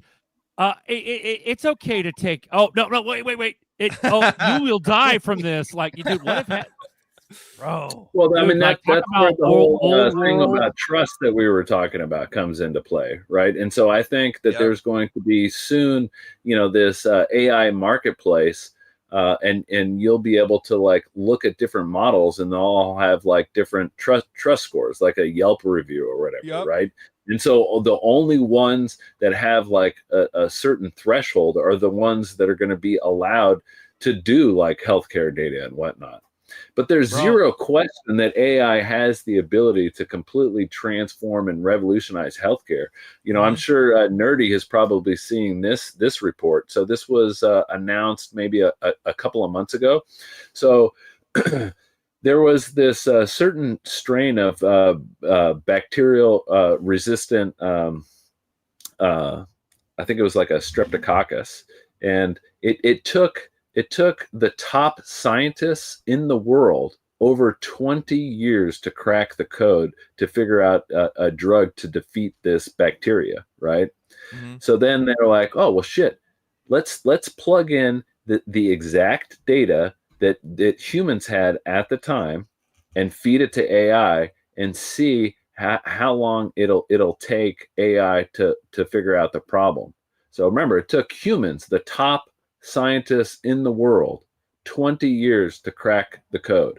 It took fucking AI a day. And not only did AI figure out the exact same solution that the humans came up with, what's blowing humans away and these scientists, and now they're trying to go through the data to understand what the AI did. The AI figured out 5 different alternatives that humans never even thought of. Bro, Dagnum, you're gonna be like their fucking like pet dog, bro. When this shit pops off, you'll never get murdered. Bro, they love your ass. Like, you're already on it, bro. Like, that shit's scary as fuck from like someone with an old ass brain that's like, I need to see a human. Like, fuck you. Like all the MAGAs, it's like, fuck AI. Like, dude, that shit is literally gonna take over. It already is now, but what about all the glitches? What about in the beginning? You know, like, this is the reason for the 1.0 has all these death glitches. Yeah, so there's two different ways to like look at it, right? So there's the whole doomer scenario, like it's Skynet and it's going to completely like annihilate humans, right? But then there's another way to look at it. I mean, so if you're talking about this like benevolent, like super intelligence that's far exceeds anything that humans could achieve, it wouldn't make sense for them to just eradicate humans, right? And so you can actually look at this in the same way, the same context of like how humans view like lesser species, right? I mean, there isn't this mass calling on people to like murder all dogs and cats, right? Because maybe some people don't like dogs and cats, or even like ants, right? Some people see ants as nuisance, right? But collectively, most humans understand the benefit that ants have to the entire ecosystem, right? Yeah. And so I believe it'll be the same way once we achieve like super intelligence with AI. AI will understand the benefits of humans and actually either ignore us or maybe help us evolve as a species. Because the one thing about humans that I've always found fascinating, so you can look back at the earliest written language, which is these cuneiform tablets in ancient Mesopotamia. And if you look at those clay tablets and the things that people were arguing about, it's essentially the same shit that people are arguing about today. The only thing that's really changed is technology. And so I believe that AI is going to actually help humans get out of this sort of evolutionary moat that we're in. And yeah. Yeah. What you're talking about is people need to understand that is that throughout history, when you look at how countries and nations came and went and how they all fell, it was a human element. It was a human element that was a cataclysm, was a catalyst for all that to happen. But we're moving into an era where you're removing that human element. You're basically you have like this America 2.0 where there's no more corruption. There's all that is gone. It's a thing of the past. Now you have this agentic systems running everything in the background, which eliminates any kind of error or whatever and kind of corruption. Go ahead. Yeah. And I think also like you know how corrupt shit is. So to think of like AI doing all this shit is scary. But at the same time, even like the trust has to be to get us to even trust this. The trust is going to have to be like stellar. You know what I'm saying? Just to get us on here. They'd get us on here for 50 fucking years before they start fucking with shit to go dystopia. You know what I'm saying? That's how long the plan is. But I think we need the decentralization to keep growing as this shit, you know, as decentralization is gonna free us. Well, we're at 100% gonna free us. Well, the way I look at it, bro, is like, look at what we're currently in and have been in for the last 50, 60 years. It's like back in the 50s and 60s, it was like pregnant women smoke cigarettes and eat donuts, and that's healthy. Like, that's how it was. And nowadays, it's fucking, they give you statin drugs for every fucking ailment, and like, they're all fucked. Like, Big Pharma fucks you. But here's the kicker. If they go homeopathic and they go like herbs and like natural type shit, and that's like intertwined, and I don't see a fucking ad every other 2 seconds for Humira or fucking Rinvoq or whatever stupid ass medications out there to fucking which you can heal with like natural shit. Yeah. Like I if it goes that route, dude, and AI is not like this fucking demonic biased piece of shit trying to kill my ass on hyperdrive, like, yeah, okay, let's go. But we're gonna get rich as fuck off of this. So, for sure, 100%. We'll just pay a premium. We'll pay a premium to have a human doctor. Yeah, but we are going towards that direction, Zerk. Like, if you really look at it, like Krispy Kreme sales are going down. Like all the sugary old school that used to promote, all these little food things are going down, and we're like, the new generation, like our generation and the other two generations, we're more health conscious. We're more aware about, you know, how to live a longer and better life. So 100%. Bro, I'm rocking the black, road. rocking the black coffee, and I'm a motherfucking guy. It's in plastic, but I got water, RO water activated with lime. Like, what you fucking know about that, bro? Yeah. Like these kids, see what I'm saying? Kids back in the day, that it'd be like a Pepsi for breakfast and fucking Hot Pockets for lunch and fucking, you know, like what? Yeah, like the shit has changed. You're right. You know everything's changing. Like, and that's the part about the whole like dystopia narrative, and that's why I'm not so like black pilled anymore, because it only it depends on humans where they want to go, and you can only control yourself, right? If you want to just not take care of yourself and just be relying on the systems, well, that was your choice, you know? Yeah.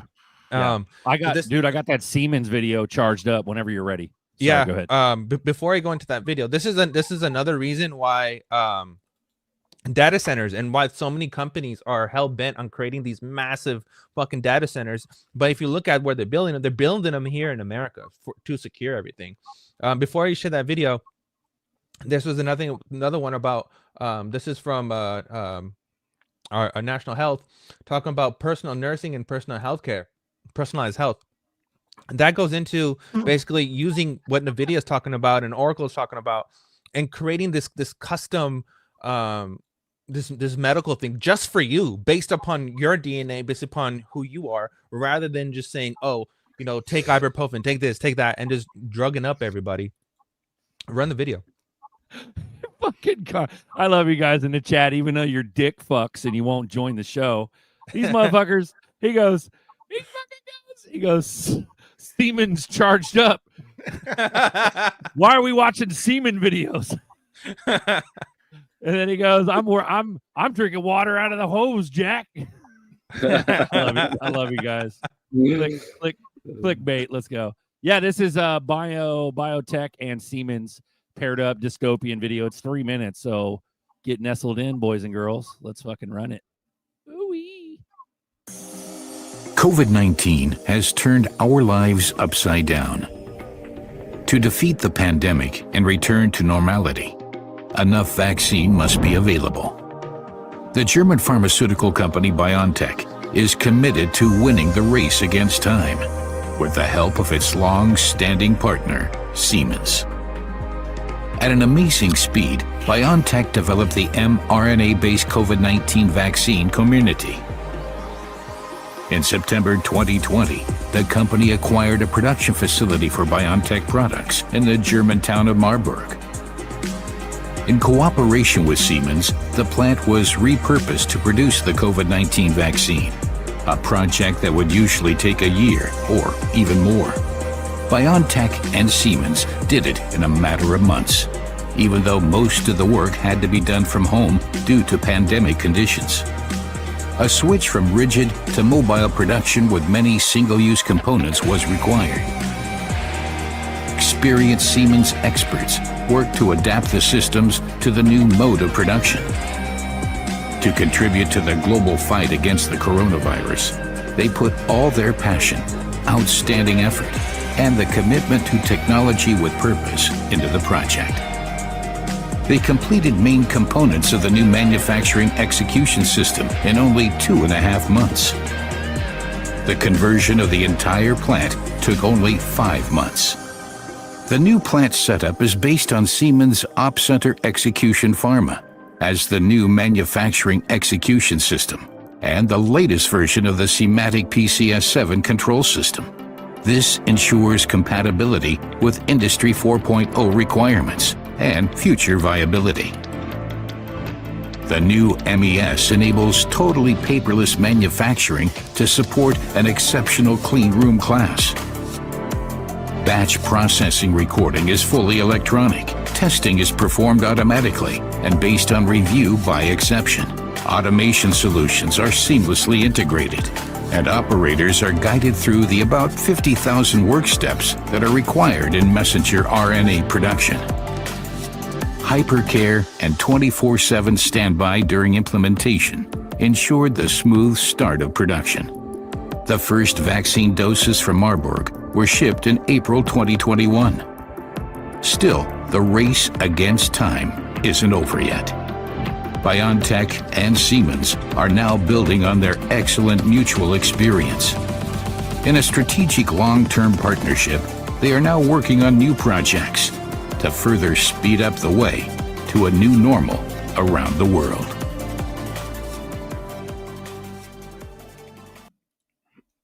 Dude, that is fucking dystopia. Fucking, I don't know what you call that shit. That's crazy, dude. But you know, one thing you want to add about that is like, let's just bro, they're celebrating. They're saying the fucking quiet part out loud, dude. Like yeah. So they're celebrating it, dude. Siemens made the fucking Zero that dive bombed us at Pearl Harbor. Like, didn't they? But think about this. You have these systems that can be put up in months, right? You combine that with small modular reactors. Now you have an energy source in a lab that can be put up within months, bro.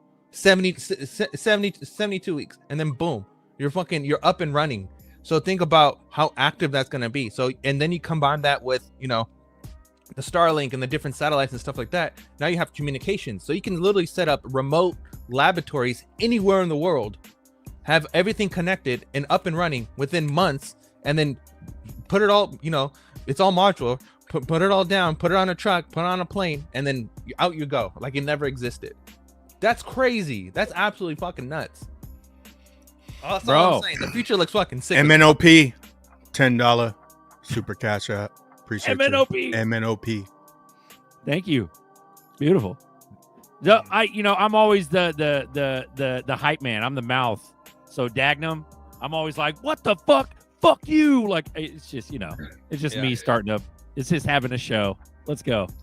Yeah, man, there's incredible opportunities all around. Especially, I'm glad you brought up small modular reactors, because I pointed that shit out, like, and I keep every now and again, like, I'll pull up this old tweet from like years ago, before like nobody was even talking about this shit, and I posted this article, and I just said, hey, look, you're going to want to bookmark it. Small modular reactors are going to be a massive thing, because we are not going to battery our way out of this fucking problem. And then boom, fast forward to today, fucking everybody's talking about small modular reactors. They're testing that shit on defense bases, like right now. There's this company called Valor Atomics. They're building out one in Utah, the first like test bed, and there's all different kinds of like crazy applications that you could do. So not only the energy that these things will produce, but the byproduct of the the refinement and the reaction process, these guys are actually making hydrocarbon fuels, right? So they'll be able to like sell jet fuel to people. I mean, it's fucking crazy stuff that's happening right now. And this ties directly into decentralized energy grids, and you talk about fuel and stuff like that. Well, the company, if you guys want to know, the crypto company that's head of all that is Energy Web. Energy Web is working directly with Shell and everyone else to tokenize gas and help this whole ecosystem thrive. So if you think about it, so far we've covered Constellation Network, we've covered Quant, we've covered Ripple, XRP, the XRP ledger, we've covered Render, and we've covered Energy Web. Bro, you guys connected sauce. You connected a lot of shit today, bro. Like Quant DAG, like I didn't know that shit. Yeah. Also, a lot of people don't know it either, but NVIDIA connects Quant DAG to HBAR. It's all boats, dude. And Quant, yeah. And then G brought up the whole DREC alliance, right? And that's for safety. That goes into your Caspers, your Algos, your HBARs, and stuff like that. So literally, these are the gems. If you ever want to know which one should I be investing in, well, we're giving you the sauce. These are the ones you should be investing in, because you have to understand that 99% of tokens and networks that are out right now, they're bullshit. They don't do shit. Bitcoin doesn't do a goddamn thing. There's literally no one building on layer 1 Bitcoin, like at all. They take the Bitcoin and they token and they put it on a layer 2, or they wrap it and sell it as a product or whatever. But the whole ecosystem of Bitcoin is completely trash, right? That's why they promote it so much. Yeah, I think moving forward, the next cycle is going to be dominated by those companies that are able to prove what they're doing. And the way that you're going to be able to do that, to prove that they're doing what they say that they're doing, is through revenue generation, right? So like, how many people are using the product, and like how much revenue is this specific network bringing in by people actually using the product, right? And then that will in turn bring in like investor confidence, right? So it's kind of like to tie it all back to go to the beginning where this conversation actually started. Look at Palantir. Yeah. So in the very beginning, people didn't understand it. They weren't really like that bullish about it, and it didn't really do anything for a while.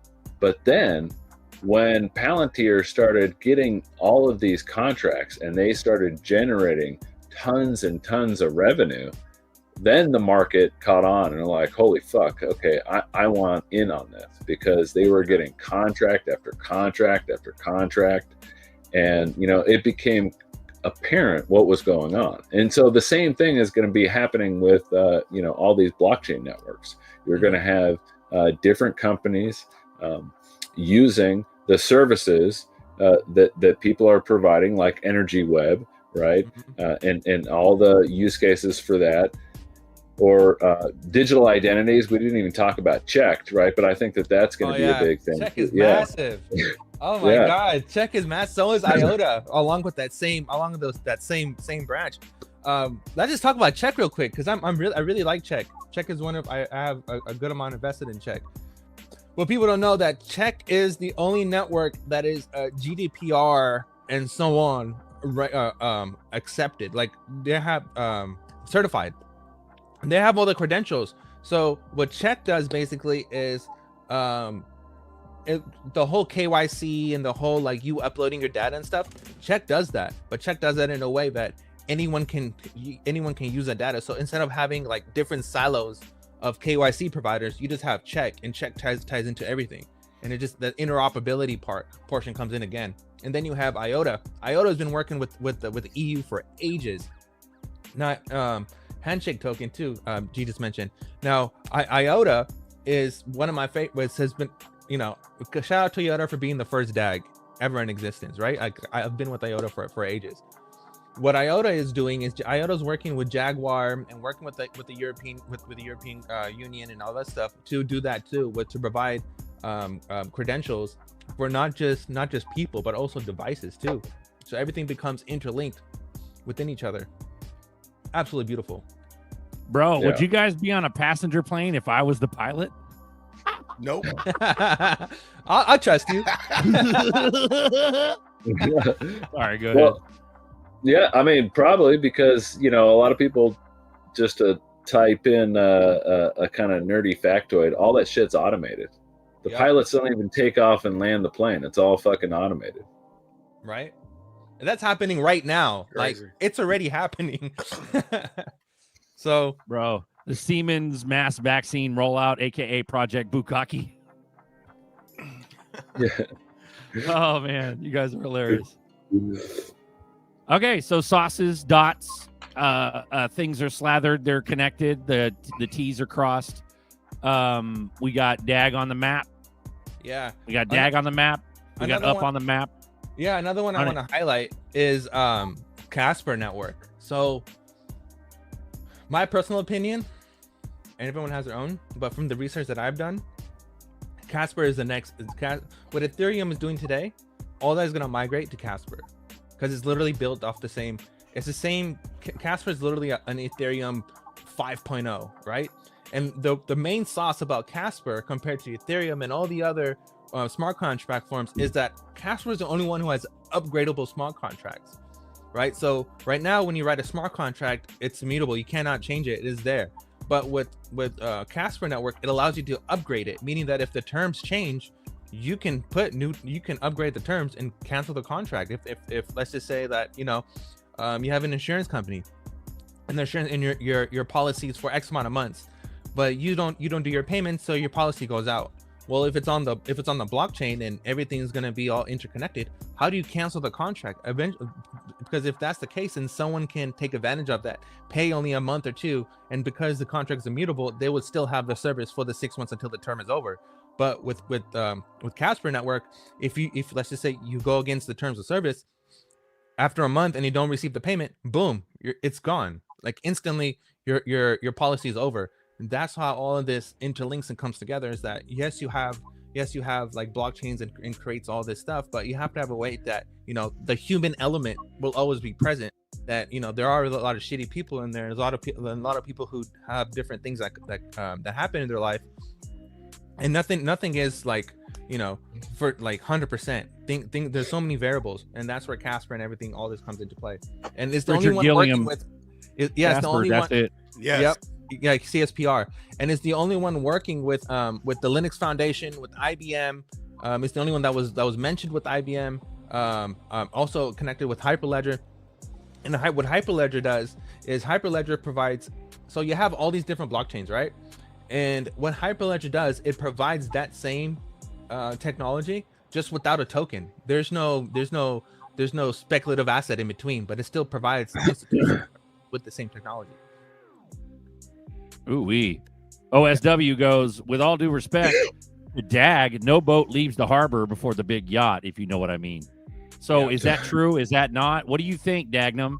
You think we're all going to just, all this whole shit, it's all planned together, mixed together, it's all going to skyrocket at the same time? Or does one go, for example, XRP, and then everything else kind of follows in the following months and weeks or whatever?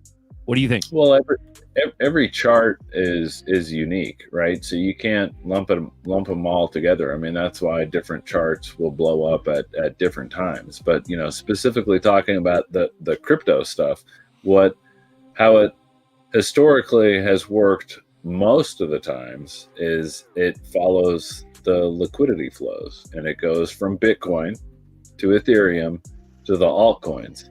And with respect to the altcoins, it always goes large caps, mid caps, and small caps. And like XRP is a large cap, and it just had like a pretty massive pump, right? I mean, last year it was at this time it was below $1, wasn't it? And now it's yeah, now it's like $2 or whatever it is. Now, how much room could XRP pump from like right here? I mean, fuck. I mean, who knows? Yeah. Okay. So when it comes to the whole all the money side, right? Because we have how it's gonna work is you're gonna have each blockchain that's specialized in a specific task. you're going to have, in the same manner, you're going to have different AI agents or different algorithms or machine learning or neural networks or whatever that are tasking different things. Now, you cannot have one AI model that's going to do everything. It's not how it works. You're going to have a lot of hallucinations. Okay, so what you do have is a whole bunch of mini agents that's tasked with a certain task. Those agents have like a parent agent. So you have a parent agent that has a bunch of child agents, and the parent agent, when it has a request, it goes to that certain child agent to request that information, and then that's how all of this interlinks. And that's where Constellation DAG comes in. It's Constellation DAG because it's a hash graph, and the way it works, it can take all these different points of data all at once, and then boom, push out an answer. So not only do you have all this interlinked and all this interoperability coming in, but everything is secured as well.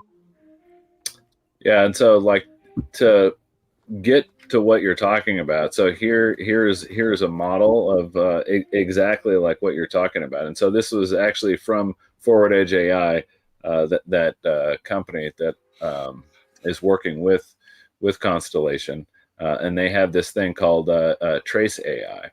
And so they are developing this watermarking ability that actually helps with hallucinations and all this stuff, right? And so like each one of these things right here, these are all independent agents, right? And it feeds up the data to so each and every one of these is all independent agents, like collecting data, right? Yep. Yeah. Exactly. So to put so people understand, on a layer level, you have each chain. So each blockchain has a specific use case. Within that, there are other chains that are built on top of it, right? Like a sandwich. Those chains are connected to different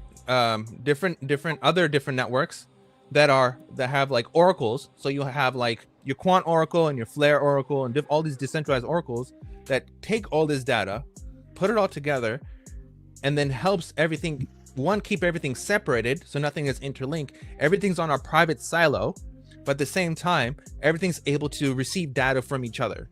But they're not receiving data from each other directly. There's an intermediary, which is like, you have DAG with a bunch of you have DAG as a layer 0 with a bunch of other ones built on top. Same with Quant,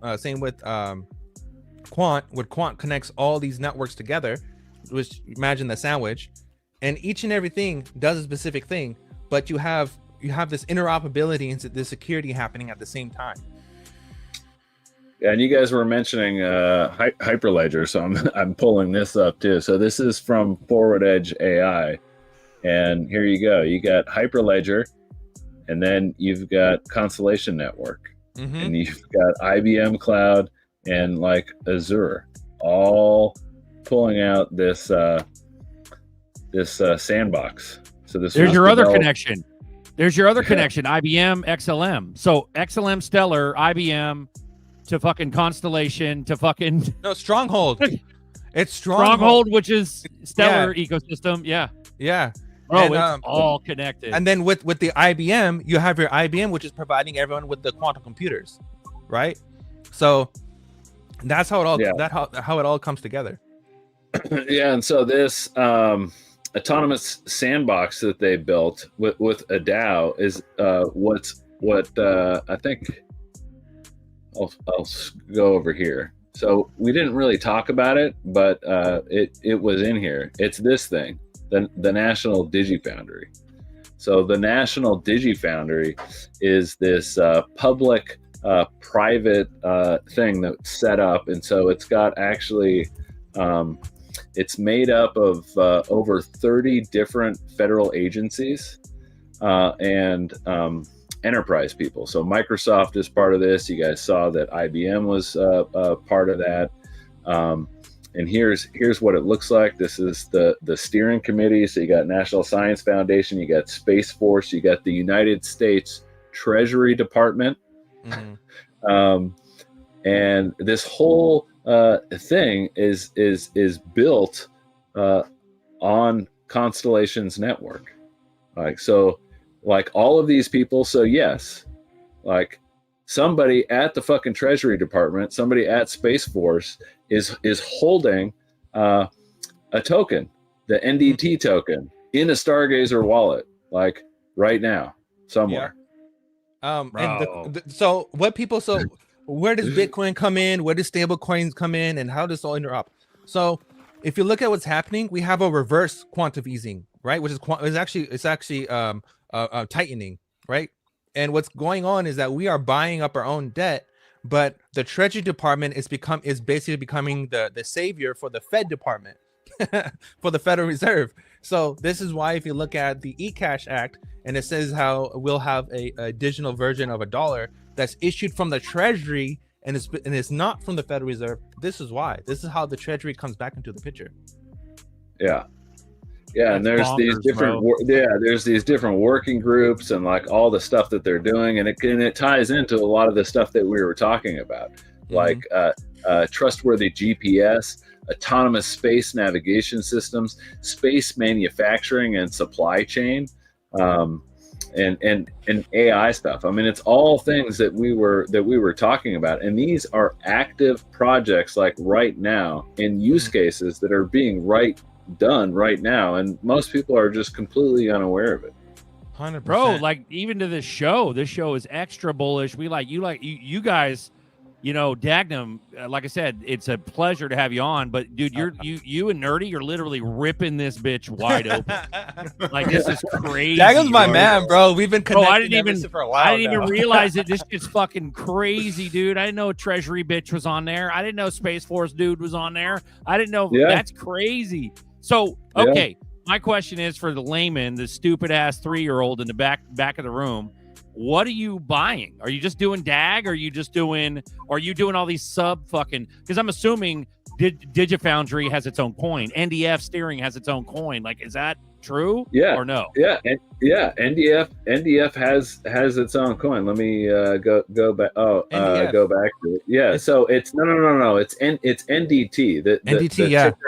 The ticker is NDT.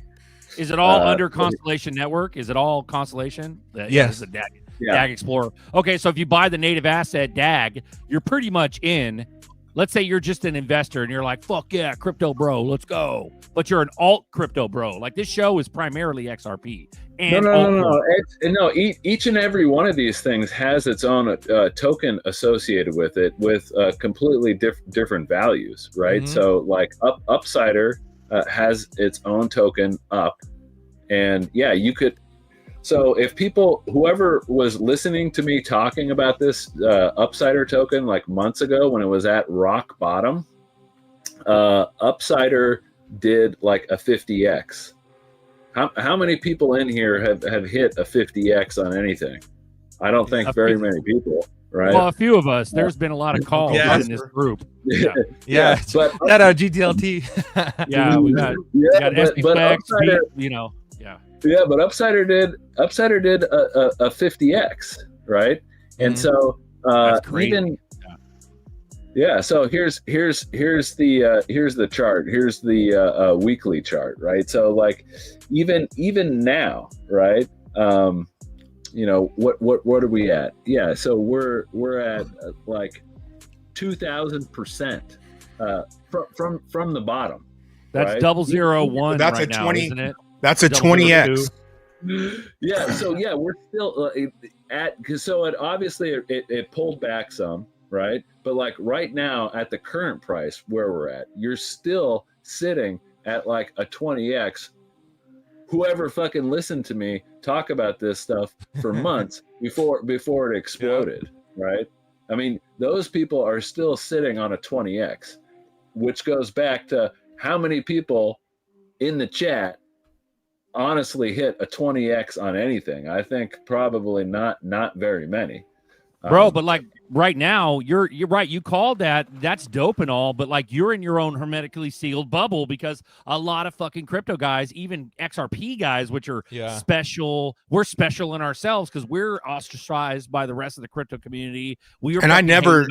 I personally never looked at I got the Stargazer wallet. I've had DAG, but I haven't looked into the ecosystem within yeah, DAG. there's That's- fucking NDT. Like Yeah. what the fuck? Because I want So- a couple right now. I want. So a you're few of saying, them. bro, you're essentially popping cherries right now, Dagnum, for motherfuckers that are getting in at what 000. I wish you had the prices right there for all those, but Yeah. 002 for up, I guess, or God knows what NDT is. Oh, but like, we bro, these are yeah, like entry level yeah, pop so cherry here's- popper here, levels going for to us. Yeah. Yeah, so here, going. So here's the prices right now. So you can get. So this is the Dex token. It's a 0.5 cent, which I think is pretty crazy. That's like so the BMB for Constellation right there. That's crazy. Okay. Yeah, so this I think could explode. I made a post about this a couple of days ago where there's a lot of people that just didn't understand the inherent value of what they were airdropped, and people just sold the token instead of actually using it for the thing. So I think this right here could be a pretty good opportunity, because like all DEX tokens typically run up a lot. Here's Door, what we were talking about earlier. So Door is currently trading at 0.002, right? That is extremely low, and I can't really get into specifics, but there is a lot of upcoming shit for the DTMs specifically. I want Fucking ridiculous. Every one of those coins is 00. Like, Okay, I wonder if, except for DAG itself, DAG is 102. 2 cents. Yeah, 2 dude. cents. Yeah. So So like- this, all of this, so you can like stack Door- mad Door bags is- right now. Yeah.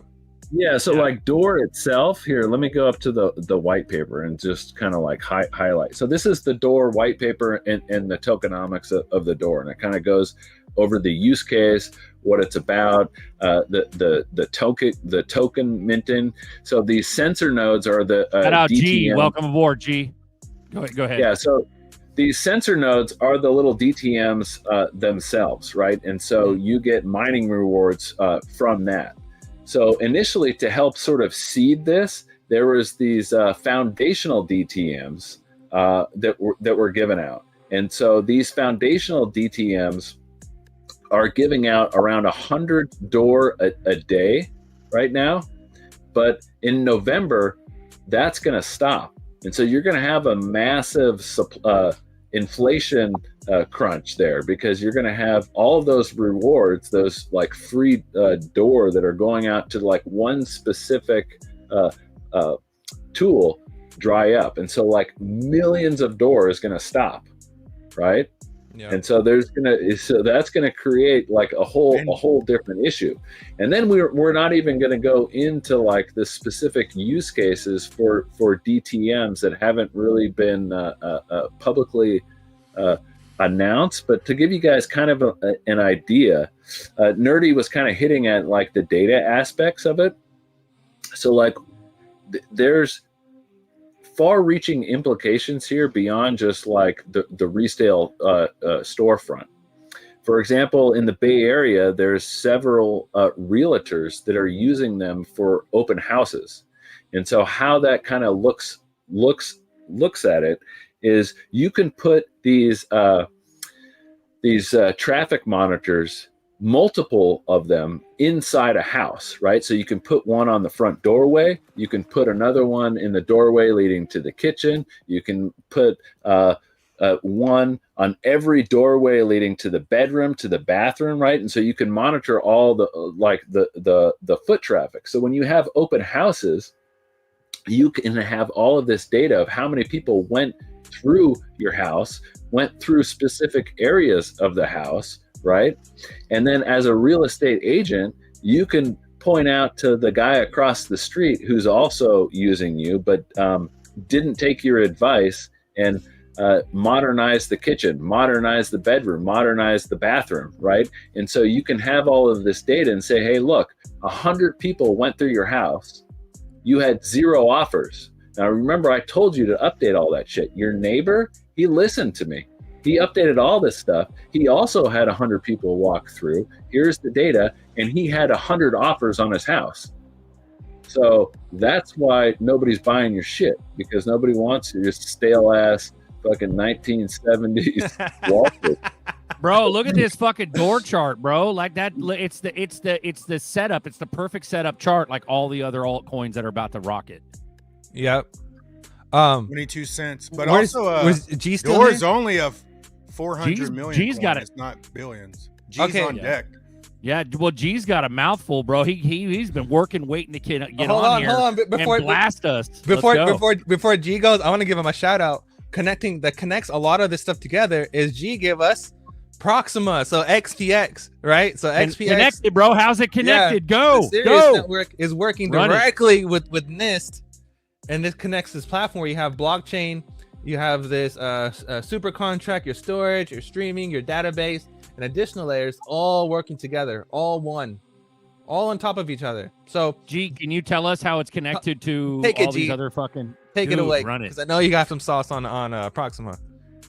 Oh yeah, the Hey, serious thing. Jack Dagnum, this is GDLT, a long time YouTuber, has been doing it for a long time. I cut my teeth on his channel. Shout out GDLT, but hit subscribe on his shit. He's got some good shit. He talks about all the deep reds. So go Yeah. ahead. Thanks.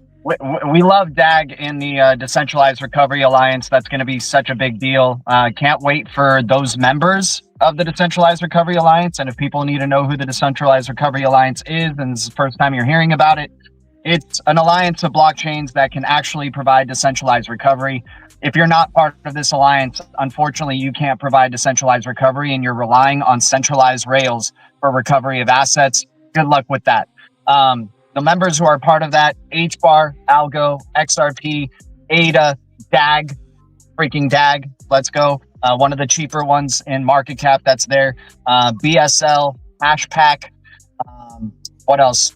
Casper, and I know I'm probably missing another one, and the Blue Foundation's going to get on my butt for this one, but it is what it is. But yeah, that Decentralized Recovery Alliance is going to be a really big deal. So if you can't provide decentralized recovery, good luck as a crypto project. Cyber events are coming. Crypto's encryption is going to get tested.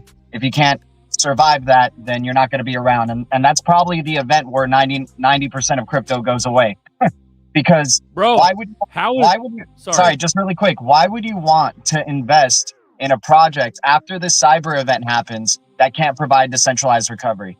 It makes no sense, right? So the banks and institutions are going to say, hey, here's the Decentralized Recovery Alliance. These are the basket of cryptos we're going to use because they can provide us big money, right? They're not doing it for the small money. They're doing it for the institutions, the banks, and the big enterprises there. They're going to be able to decentrally recover their assets. So that's a really big deal to keep an eye out for. And now how XPX comes into this fold.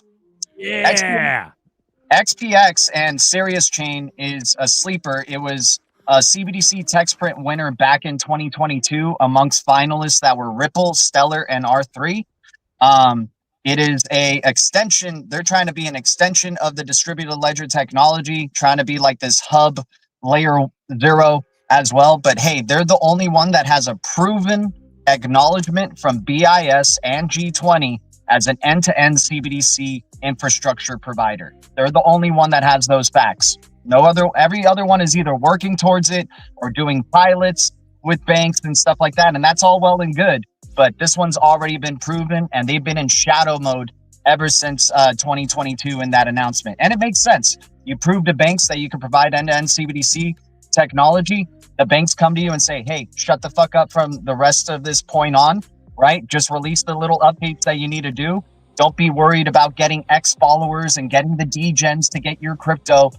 Just worry about getting these banks on board. That's what they're worried about. So, and once again, like, hey, maybe they are dead. Maybe they are a dead project. They updated their storage mainnet this year in 2025. They can support the most SDK languages out of any other blockchain that exists out there.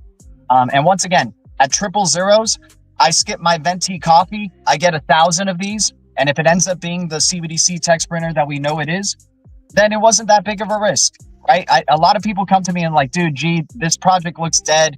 It looks like too big of a risk. I'm like, dude, I'm not telling you what to do, first off. And once again, I'm chipping away little by little. I'm never putting in more than I can afford to lose into any of these freaking cryptos, let alone one that is like super down in the dumps in like, was 90% down. Now it's only 30% down. because it's been bubbling. But dude, this thing was at 0001 and we were shouting out. Now it's a 5x from here. It's at 0005, right? Bro, If it goes down, did you see the fucking prices that Dagnum was showing on Door and all the right? whole Exactly, and that same DAG thing ecosystem, dude? Everything we're looking at is like microscopically fucking bullish. Dude, and to go to that, all these ecosystems in that decentralized recovery alliance are undervalued. The HBAR ecosystem's highly undervalued. You got a dedicated wallet called Hashpack with the PAC token that is only 1 billion supply, 1 penny, that can provide decentralized recovery. No other crypto wallet can freaking do that so far. So that's a really big deal. You know, and then now that Constellation's part of it, you definitely believe that PACA-Swap and, you know, the swap token and the tokens in Constellation can probably provide decentralized recovery because they're built on Constellation, right? So yeah, these ecosystems are young. People are getting distracted with the AI agent hype, and hell, we were on to that.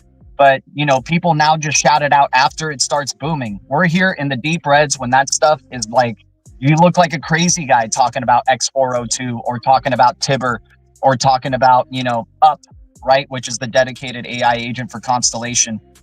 You know, but yeah. I got a question. I got a question for both you guys regarding, because like I'm looking at Dagnum as the Constellation, you know, guy talking about whatever as far as dealing with it. And then G, you're the Proxima guy. So the question is, Proxima has its own chain, Sirius chain, right? Right. But in order for a layman to buy it, you got to get, like, most of the availability is going to be BNB. Is there a difference? Does it matter? Also, same thing with Dagnum. Is it are we fucking with Constellation Network or are we fucking with Base? Like, what's the like? Please go ahead, guys. What's the difference? What if you get the base version of DAG and you get the fucking BNB version of Proxima? What the fuck are we looking at? The Constellation has its own network with its own token, so don't really you can get the base one, but stick with the regular Does one. it matter? See what you're saying? You're saying stick with one versus the other. Why? Why are we sticking with one versus the other? One is native, one is native to the actual network itself, and the other ones are just additions, like they have different revenues. Now with the Proxima one, real quick, the one with the Proxima one, that there is a BNB version, and then there's a native version that there's a Proxima wallet that you can download, and that's a native version. Go ahead. Can we call it? Okay, Dag, hold on, really quick. Let Dagnum go first. Okay, let Dagnum go first. I need to correct something. I need to correct something really quick. Okay, go. Proxima X is what its old name was. You can still look up for a lot of information off Proxima X, but I'm convinced after they won that CBDC tech sprint as Proxima X, the banks told them rebrand to just Sirius Chain. It's going to turn people off of your thing. It's going to make people not, you know, oh, they're rebranding. They don't know what they're doing, right? Just the same way Multiverse X, that's the other decentralized recovery member I forgot to mention. They were Elron Gold before they became Multiverse X. So sometimes these rebrands turns investors off, and I think these enterprises know that, and they're like, hey, Elron Gold is all cute and all, turn it to Multiverse X. Proxima X is all cute and all, turn it into Sirius Chain, right? Okay, so from now on, if we can call it Sirius Chain, that would help so many people because that's what you search on there. And I used to be the SHX guy before I became the XPX guy. Let's not forget that. G call. Hey, just, you know, Dagnum fucking called Up 50X, but G called Solana and SHX. Oh yeah, that was years ago. So these are some heavy hitters. All you motherfuckers are. I'm glad you're all here. Dagnum, you got the floor, bro. Go. Yeah, so I mean, getting back to like which do you go with, the native version or like the base version, the mirrored version? If you're just looking at it to just hold the asset on speculation and don't want to participate in the ecosystem at all, then it doesn't really matter, right? Then you can get the base version and just wait and trade it later, whatever. It doesn't really make a fuck which one you buy. But if you wanted to participate in the ecosystem and unlock like the utility that's beyond just the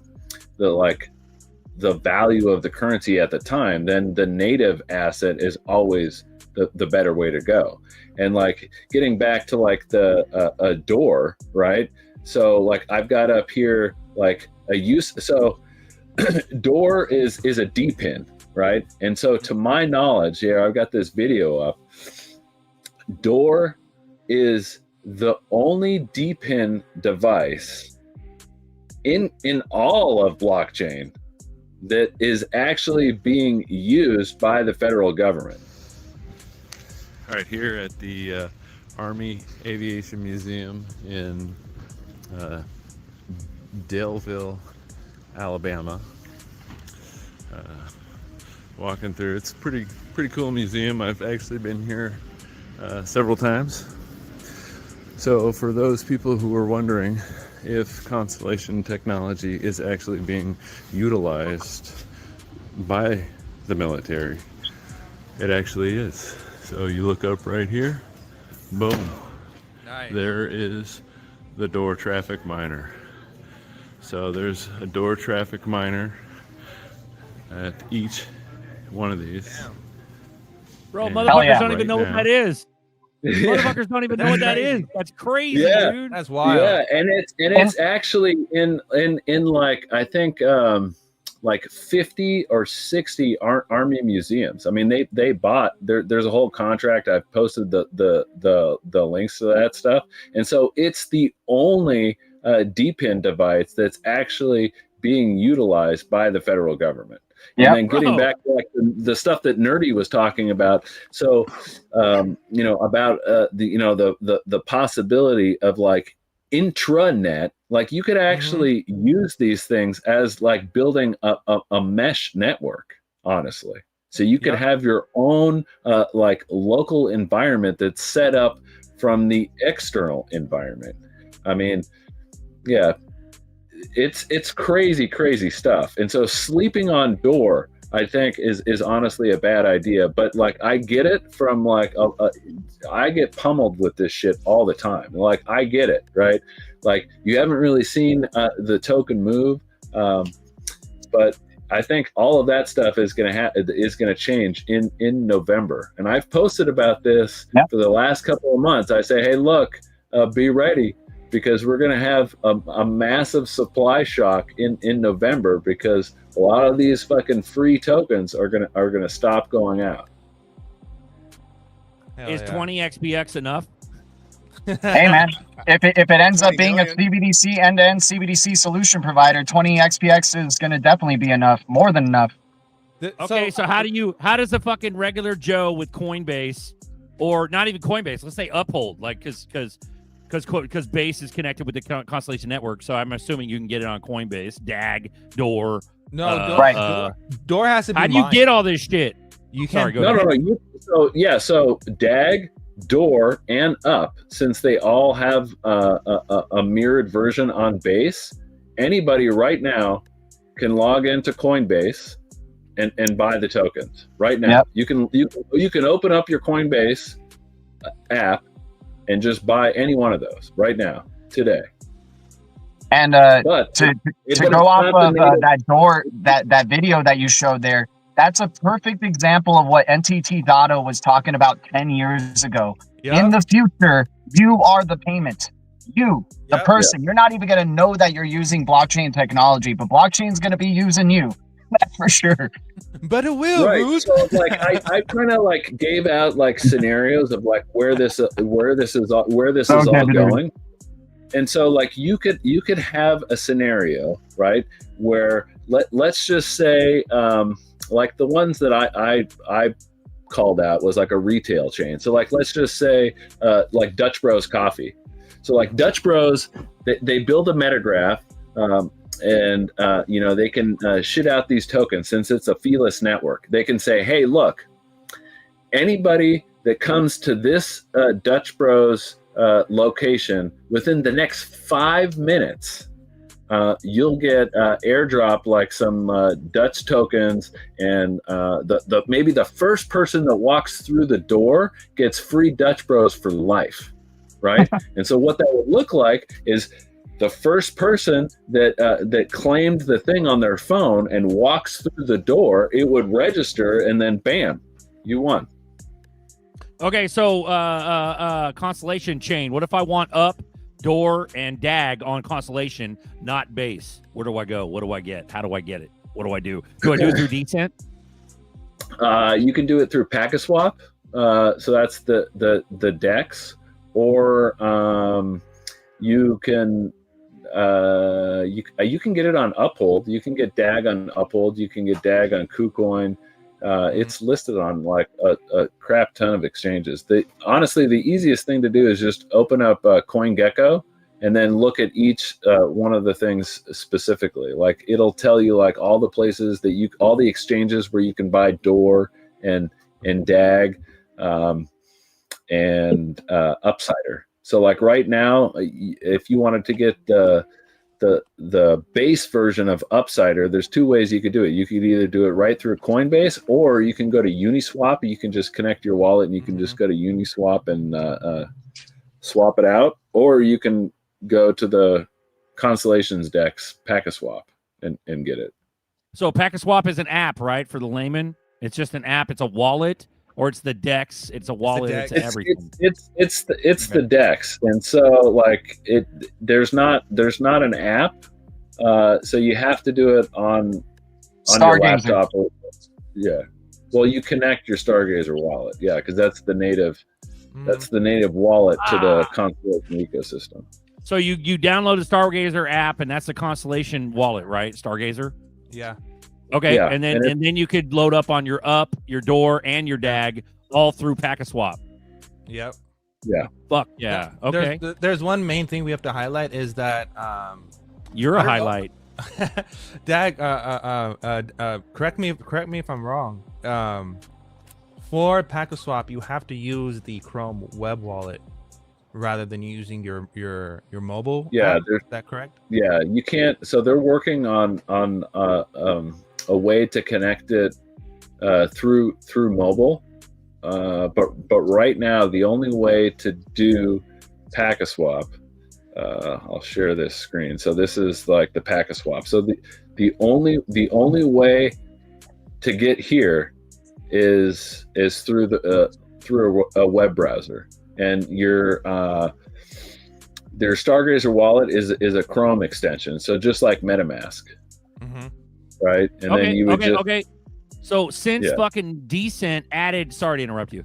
Since Decent added Constellation Network, I'm assuming we can get Door, Up, and DAG all together on Constellation Chain on your Decent.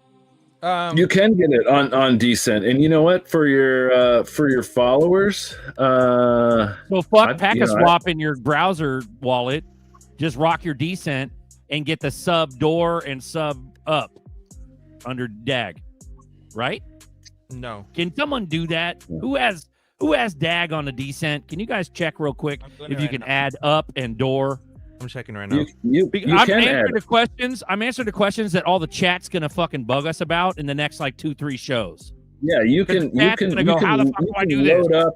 Yeah, you can load it up on the Decent wallet like right now. And as a matter of fact, I've actually got a shit ton of these wallets. So maybe we can do a giveaway to one of your users. Damn, son, they're gonna love you, Dagnum. You sexy motherfucker. Look at you. Hell yeah. All right, let me know how much and what, and then I'll throw it up as a giveaway. And it's like an anonymous StreamYard giveaway thing. So let me know.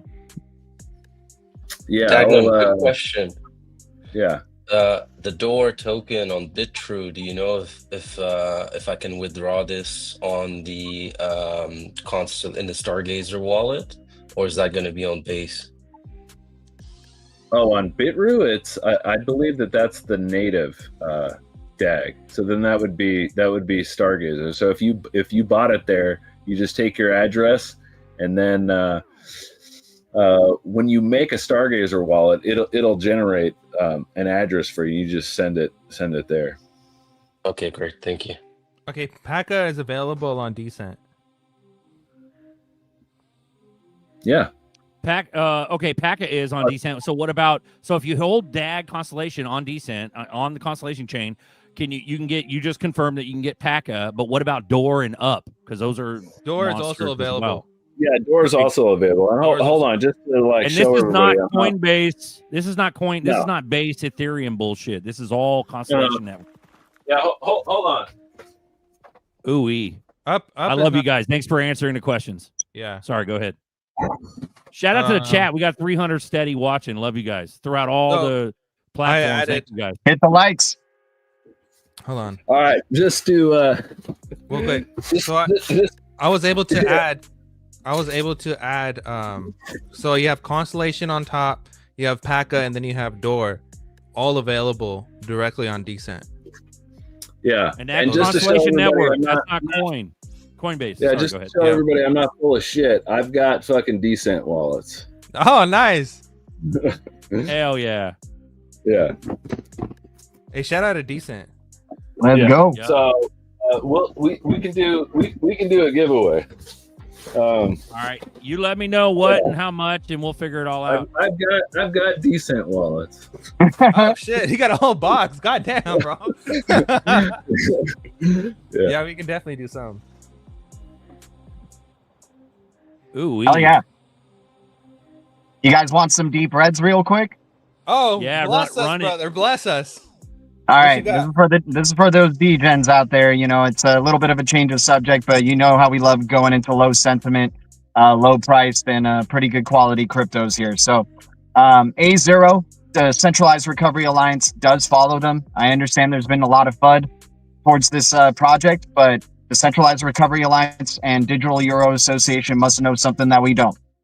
They could have probably been told to shut up and just be shadow mode for now. Who knows? Whatever. The risk is baked into the price. To me, my coffee money could possibly go a long way here. At a penny, 520 million supply. I repeat, a 520 million supply of a 1 penny crypto, negative 96% down on the year. We got Root Network. Hold on, before you go any further. What people don't know about this goes back into what we're talking about is that ALF Zero is working directly with satellite to satellite, so they are part of the space economy, and they're one of the top ones for privacy. So like zero knowledge proofs and stuff like that. It's a BFT DAG, so it has the Byzantine fault tolerance combined with the DAG. So that's what makes it really fast and really secure. Continue. Then we got Root Network, heavily connected with the XRPL ecosystem here, trying to do cross metaverse assets. Pretty forward looking here. The metaverse hype is going to come around again. This all goes in phases, right? Metaverse gaming is going to come back around again. So things like Root at 0009, 12 billion supply. You know, I love my 000 cryptos. 12 billion supply, negative 94% down for Root. But I'm keeping eyes out on Atlas 0005 in the Solana ecosystem. They're a metaverse crypto that has been building for a long time. And if I just only have to throw coffee money at it, I don't mind. What's the Mana, ticker, G? What's the ticker? What's the ticker? For Atlas, it's literally ATLAS, and it's called Star Atlas. That's the total name. Mana Decentraland, MANA. That one's like at around 30 cents or so. We called it out at around 20. I mean, dude, this thing has just been so red. It hit a $5 all-time high, and it's the king of the metaverse cryptos. It's the first mover, has the most users. This thing's going to come back around again. That's a hell of a value. Once again, all-time high was at $5, and there's only like 1 billion or 2 billion in supply for that one. So I don't mind scooping up a little bit of that with my coffee money. Nodal, NODL, making smartphones as node devices. 0001, interesting following. I mean, I'm not like super big on this one, but if it's only 0001 and I just got to throw $5 at it, maybe I take a little swing here. 2.1 billion supply, negative 92% down on the year. Telos, TLOS. This crypto's gone through a whole roller coaster. It's been around since 2018. Got listed on Coinbase during this bear cycle just like a couple of months ago. 3 cents, 400. Ticker. The ticker is TLOS. At 3 cents, 3 cents, 480 million supply. So we can take a good chunk of that 480 million supply at negative 87% down on the year. Lumia, new art, claiming to be the full cycle RWA layer 1 blockchain, has projects building on it. LUMIA is the ticker. It's at 14 cents, 238 million supply. Very interesting following as well. Negative 87% down. I got two more for y'all and then I'll shut up. Zeta. Zeta blockchain is a layer 1 crypto, very ambitious project here. They're claiming that you build on them and you only have to, you launch once everywhere. You build on them and then there you go. You're just launching everywhere. So at 12 cents, 1.1 billion supply, negative 80% down for ZETA Zeta blockchain. And then last one, Thorchain. This one's an OG crypto. A lot of people sleep on this one. They're getting bored with it or something, but this one's been, you know, an OG crypto that's seen multiple bear and bull cycles. Rune is the ticker, RUNE, at 92 cents, 900 million or 500 million supply, negative 81% down. Those are some of the deep reds. We'll probably talk about it more in our stream later, but yeah, those are the deep reds so far of today. Beautiful. Love that shit. Deep Reds brought to you by GDLT. Let's go. Yeah. Okay, Dagnum, do you want to actually do a giveaway? Because these people are getting a little frothy at the mouth. Do you care for that or no? Yeah, man. You know your audience better than me. There we go. Well, it's all of our audience. I love Decent. What about this Whirlwind? Is he? Well, you know what? I want it to go to like somebody that's you know, consistently been a part of your guys' community, because that's what I like. They all have.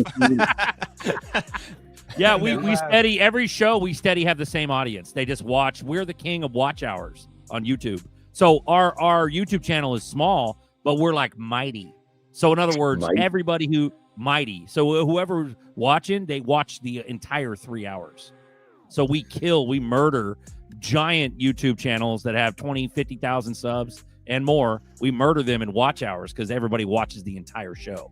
So that's what we are. We're like a little magical niche of like fucking trash pandas. We're like, yeah, dude, it's weird. But anyways, yeah, they're all OGs. Any of them who win are going to appreciate this, I tell you. So please go ahead. You tell it. You're doing a giveaway. So how it works is we'll run a spin based on what you decide to give away, how much you want to give away. We'll run a spin. We'll let them like put the keyword in the chat, and then this little spin tool, StreamYard giveaway tool, will aggregate all of the people who put that keyword in the chat. And then it'll give us a certain amount of people who signed up for it, and then we'll spin randomly for whoever wins it. But whoever wins it will appreciate it. So in other words, this show isn't full of degens. This show is full of OGs. Well, all right. Well, then let's fucking do it. Let's fucking go. Let's fucking go. Yeah. Hashtag decent, right? And then there you go. Okay. Beautiful. All right, let me set it up so it can start aggregating. So boom, right there. I'll go ahead and share screen real quick. And then you decide what you're giving away. Like, are you giving away a decent wallet? Are you giving away fucking coins, or what are you giving? So that's you call it. Because you're our guest, and we should give you something. Like honestly, I'll give away a decent wallet. Well, that's what the deal was. Well, but they won't even trust your shit. They'll be like, "What the fuck? I don't want some decent wallet from Dagnum. He might have cut it open with a surgical knife." Oh, these are all sealed. Yeah, these are fresh. Yeah. There you go. So decent wallet in the making in the chat. Go ahead and put hashtag decent in the chat for your chance to win a Dagnum decent wallet. Let's go. Damn, Dagnum, that's awesome. And type it in exactly how we present it. Don't do some funky shit. Like it's literally capital letters, hashtag capital letters, exactly what you see on the screen. I fucked up and I put an E in there, so make sure you put DECENT. Add the E. We need just do the E. Do the exactly what you see on the screen, not lowercase, capital. Exactly what you see on the screen, and then you'll be registered, because that's how the algorithm or what we're using, StreamYard, that's how it picks up the entries. Yep. Let's go. I'll put an example in the chat under our chat, but if we win it, we'll make sure we respin. Oh, and I forgot I forgot one more deep red. I can't believe it, dude. The deep red of 2025. I always have to mention this one. XX Network, privacy-focused crypto, the only actively quantum-resistant crypto that is out there. Founder is David Chom, the creator of eCash. XX Network's at 1 penny with less than 1 billion supply at a 950 million supply. And yeah, definitely in the deep reds. That's our deep red of 2025. What's the ticker for that? What's the ticker? Also XX. earlier, It's literally XX. It's XX. So here's the thing. Me and G were using, so XX had a mobile app, like a messaging app that you can use to communicate with people, and it was all crypto. It was really sick. Apple removed it from the fucking store. So I had it on my phone and it's gone now. I can't even access it. So it must be something really solid to protect people from the test work. From being data harvested. Yeah, the test works. So XX is going to be a good one. That's the only one I don't have. What's the easiest way to get XX, G? Because last time, XX is kind of difficult. It is. I think you can get it. I think you can get it as I don't know if it's on MXC still, but I can't use MXC anymore. Unfortunately, we found so many good gems there, but I think you can get it through Uniswap or PancakeSwap as WXX. You might be able to get it through Zomin as well, bridging. Because they have an XRPL bridge with XX Network, but it's WXX as well. It's WXX. Bro, you know it's funny, dude. Like, this morning I woke up and I'm like looking at my Twitter real quick, and then like Dagnum, I'm sorry I didn't hit like or I don't even participate on Twitter. I just dropped the link to the show. That's all I do.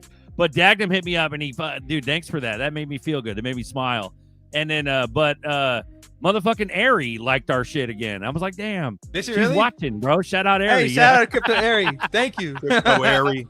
Shout out. She liked the shit. So that's fire. Hell but yeah. no, there was another one, G, you had mentioned earlier. You were talking about when we were in the mix and talking about Door and all the other shit. You had mentioned something else along with Proxima X. There was some other one that you had mentioned.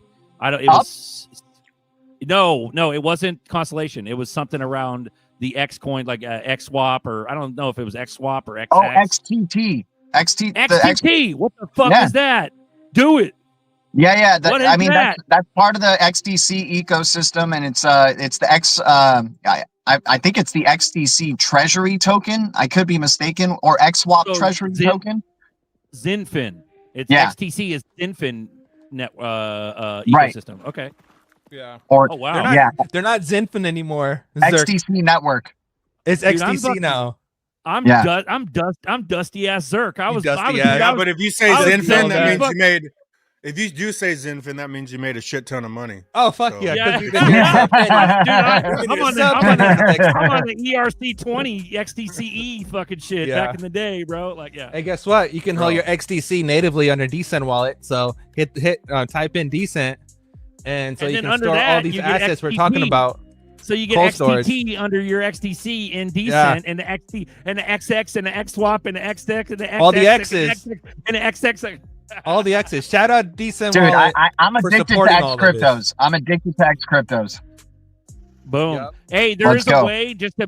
Dude, there's some paranoid motherfuckers, though, in this chat, though, for real, Dagnum. They're not going to trust. If they win this shit, they're not going to trust it. So what I'm saying is I believe that there's a way that where you can re-wipe the Decent wallet. Isn't there, guys? Or am I wrong? Where you could just refresh it? Oh, yeah, like, even though it's freshly sealed and Dagnum's given away, he's out of his kind heart. He's giving away whoever Run it, bro. Don't trust it. Don't put Decent in there. How about that? How about Do that? not put Decent if you don't want a free wallet. If you want a fucking free wallet, put DECENT in the chat, and that's what it is. It's not like Dagnum's not here to fucking cheat people. This motherfucker's a big dick. Like, you don't fuck around with He's an OG. Hell He's yeah. an OG. So if you win that wallet, it's not like it's doomed. You know, there's value to that. So yeah, Buster's right. I need to just shut the fuck up. Like, and stop advocating. We love Dagnum out here. Bro. Well, hey, I mean, whatever. If you don't, so this thing, so not only is it sealed in the package, right? But it's sealed. The box is sealed, right? But if you're a paranoid dude and you think somehow I fucking rigged this thing, what you can do. So this thing is like $150. You can sell it You can get it and like sell it to somebody. So I'm giving somebody $150. You can go and sell it. I don't give a fuck what you do with it. Yeah, if you're giving the giveaway and then you sell it, you're a fucking dickhead. Don't do that. You're a dick.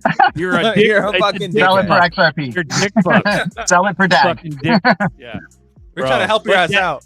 that shit is glorious though, Dagnum, for real. For somebody who's just joining the show and this is your first time on the show and you're giving away a high value item. That's a big deal, bro. That's mad respect. Thank you.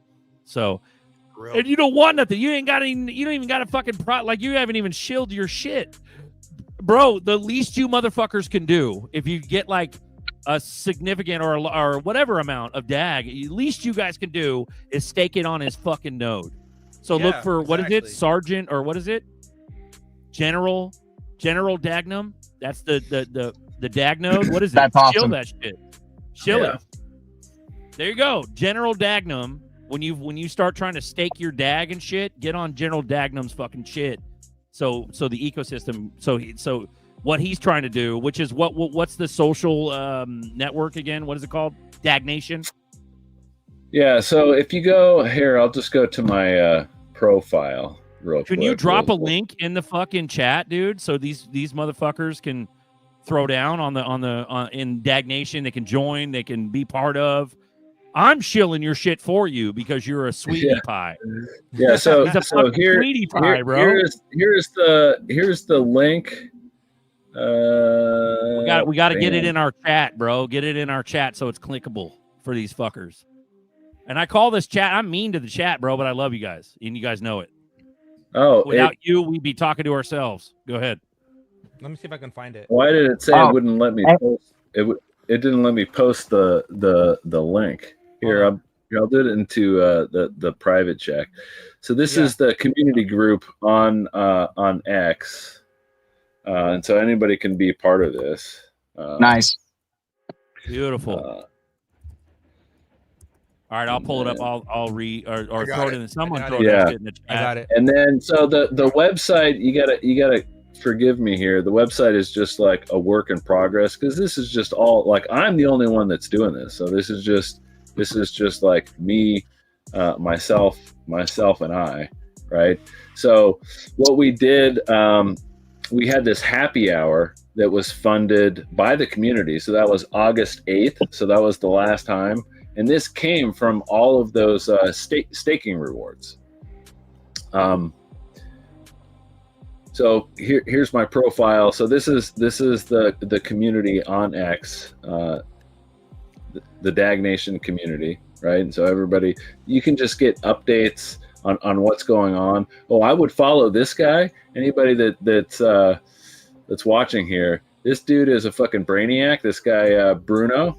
So he won I think second or third place in the hackathon. Wow. Nerdy will probably be pretty familiar with his tech. So he has a causal model reasoning algorithm that's utilizing DAG technology, and so I think we could get into a whole space about that. I mean, Nerdy is probably pretty familiar with the term that I just dropped out, but people can just look up causal model reasoning and just see the implications there.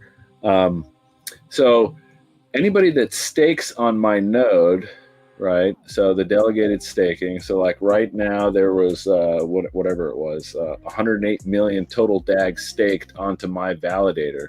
And so this commission, this 5% commission, so I'm taking 100% of those rewards and I'm just giving back to the community. I'm not keeping any part of that.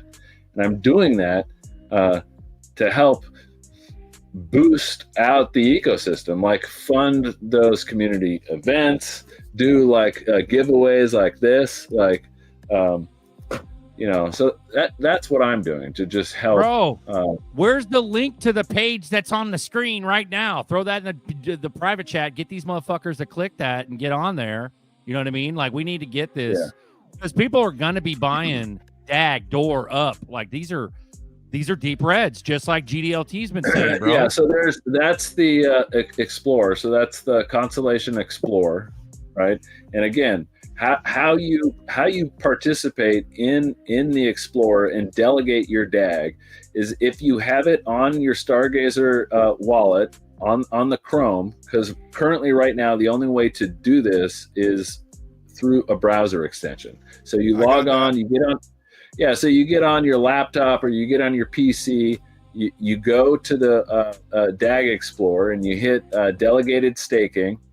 You log in with your Stargazer wallet, and then where are we at? Okay, so we're right up here. So I've already got my thing staked, right? You would connect the wallet, and then you can see the delegations, right?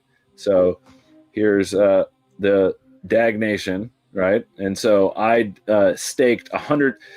So also full transparency. So this 100,000 DAG, I seeded this with my own funds. So this 100,000 that I staked, that this came from me. So I was the first person to show like, hey, look, I'm not, I'm taking my own funds and I'm staking to this.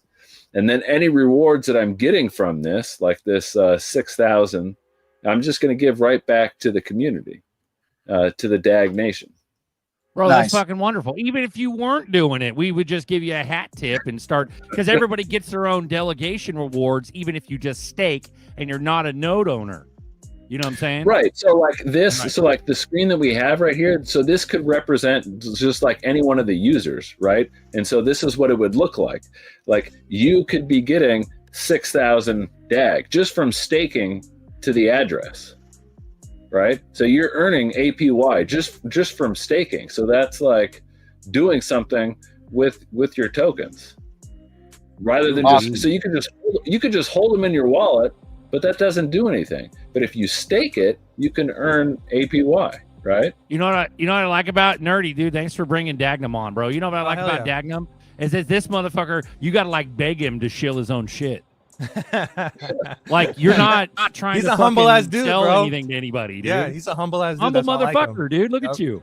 Look at you. Yeah. Would you look at you? look at Yeah. Same with G, bro. G's nothing but deep red, bro, forever. Shout out to G, man.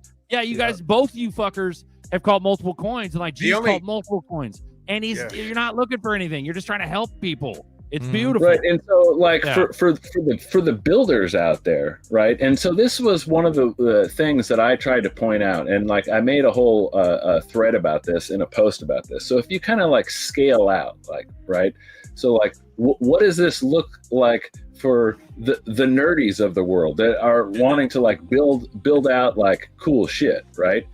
So here's Upsider, right? So we'll just look at this.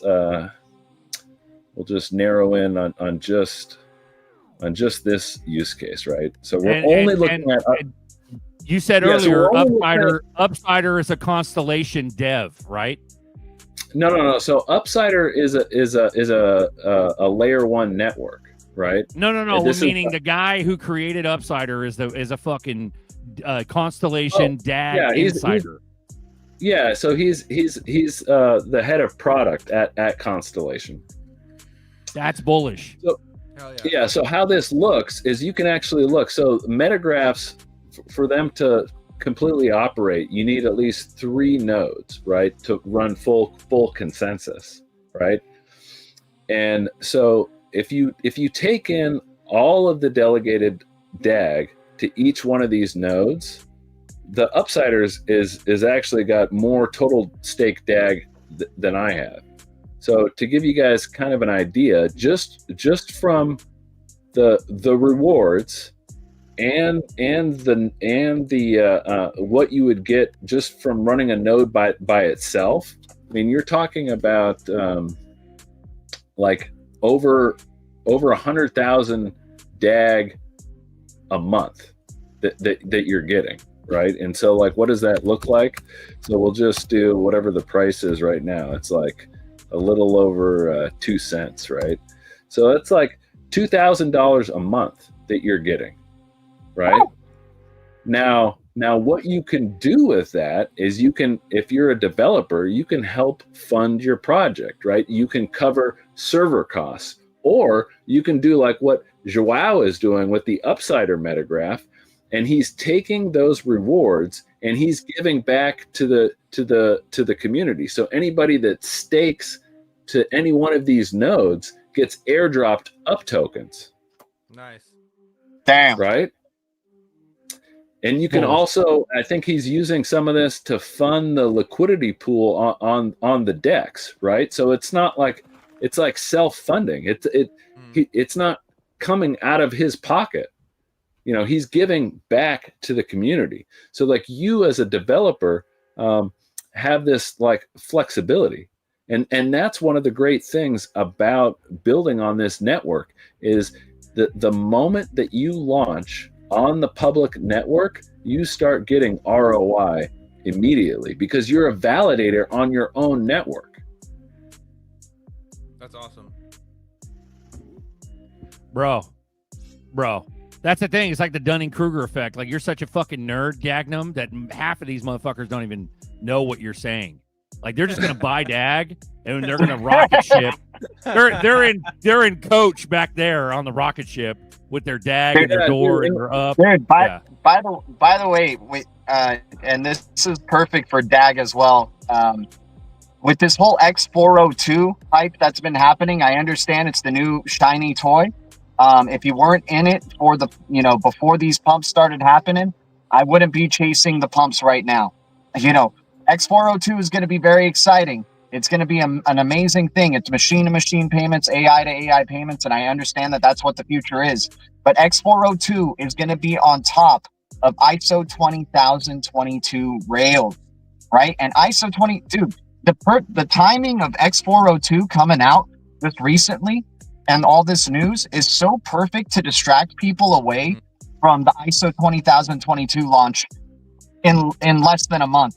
Like, we're literally less than a month away from Swift transitioning over to ISO 20022. So I think the hype is going to go towards those tokens, the ISO 20022 tokens pretty soon, the closer we get to that date. And then let's say they push it back again. They push back the launch date of ISO 20022, or it happens and then like no price stuff happens to these blockchains or whatever.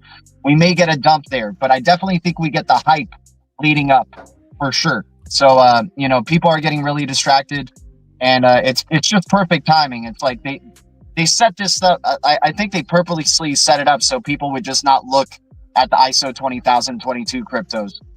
Yeah, and to clarify for what G is talking about, Swift calls it as CBRP, CBPR plus, and then high value payments plus. The whole transition of that, which is a transition from T+2 to T+1, T+0 settlements, which is what everything is for unified messaging. The whole transition completes of November 2026. So if you don't see anything happening, this year, whatever, don't worry about it. We're in the last phases of this whole transition, and all this the ISO portion comes to the conclusion where everyone is onboarded and everyone high value payment plus is now standard. That ends in November of 2026, and then we go into the entry of the end game, of the Basel end game, and that doesn't conclude for United States until July of 2028.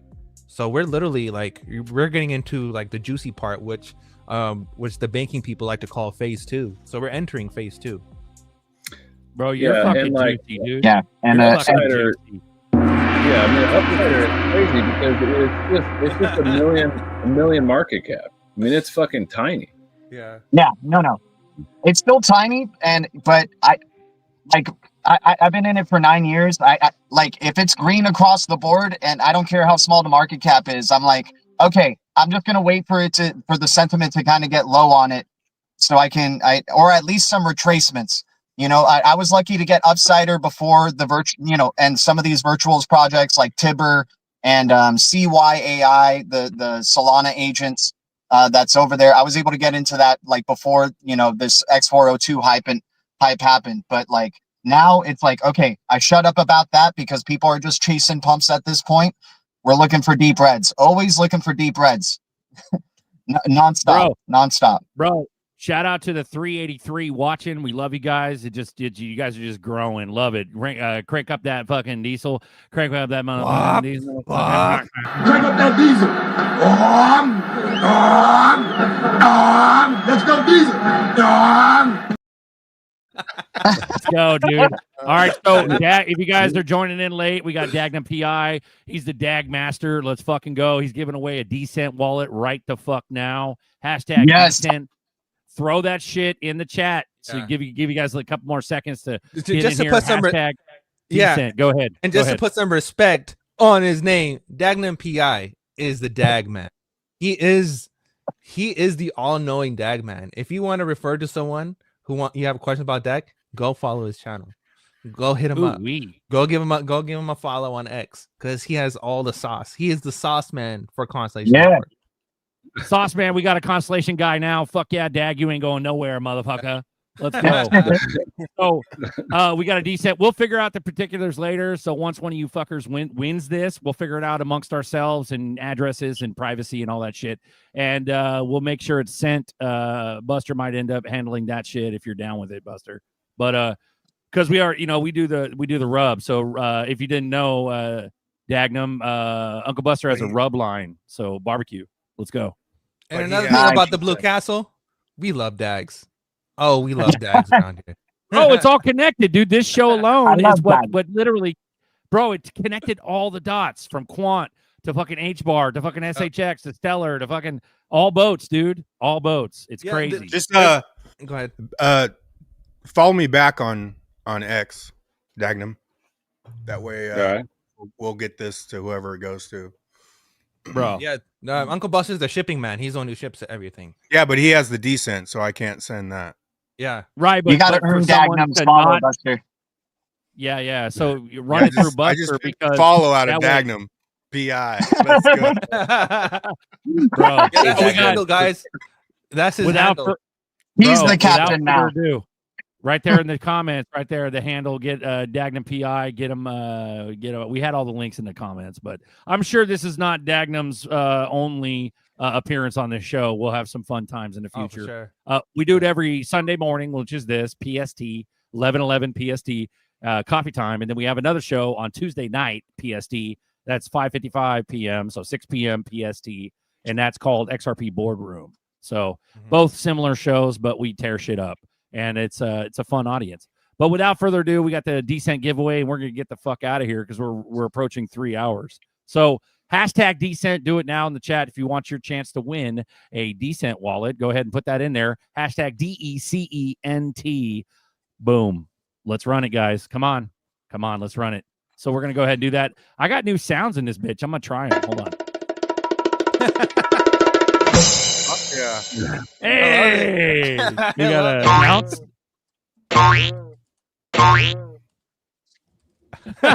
Applause. Yeah. That sounds like rain. Let's go, man. Yeah. Yeah. This is tight. You got a soundboard? What the heck? It's tight. No, it's built into StreamYard now. They're Crypto finally Warbird, change that shit immediately. Add an E. We spelled it wrong. Let's go. Where's the hashtag? We're gonna wait for you to redo that, and then we're gonna run this bitch. Exactly how you see it on the screen. Exactly. Hashtag. How you see it on the screen. Yep. Hashtag first. Boom. All right, Dagnum, it's been a pleasure, bro. Chenzo, you want to go ahead and you want to say some shit before we roll this out? Go ahead, bro. Yeah, I just have a quick question, Dagnum.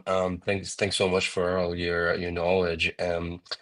I just found out on the Lattice, I'm speaking low because my boy's is sleeping upstairs, but on the Lattice website, there's a queue to become, just like for DAG, there's a queue for Door to become a node operator. And earlier in the show, you mentioned some pilot, and I've been trying to find it on the Constellation GitHub, and I'm unable to find it. So my question to you is it possible to become a Door node operator at this point, or not, or only via the pilot? How does that work? Yeah, so if you've got the collateral, which is 100, no, not 100. It's 1 million. Well, yeah, 1 million Door.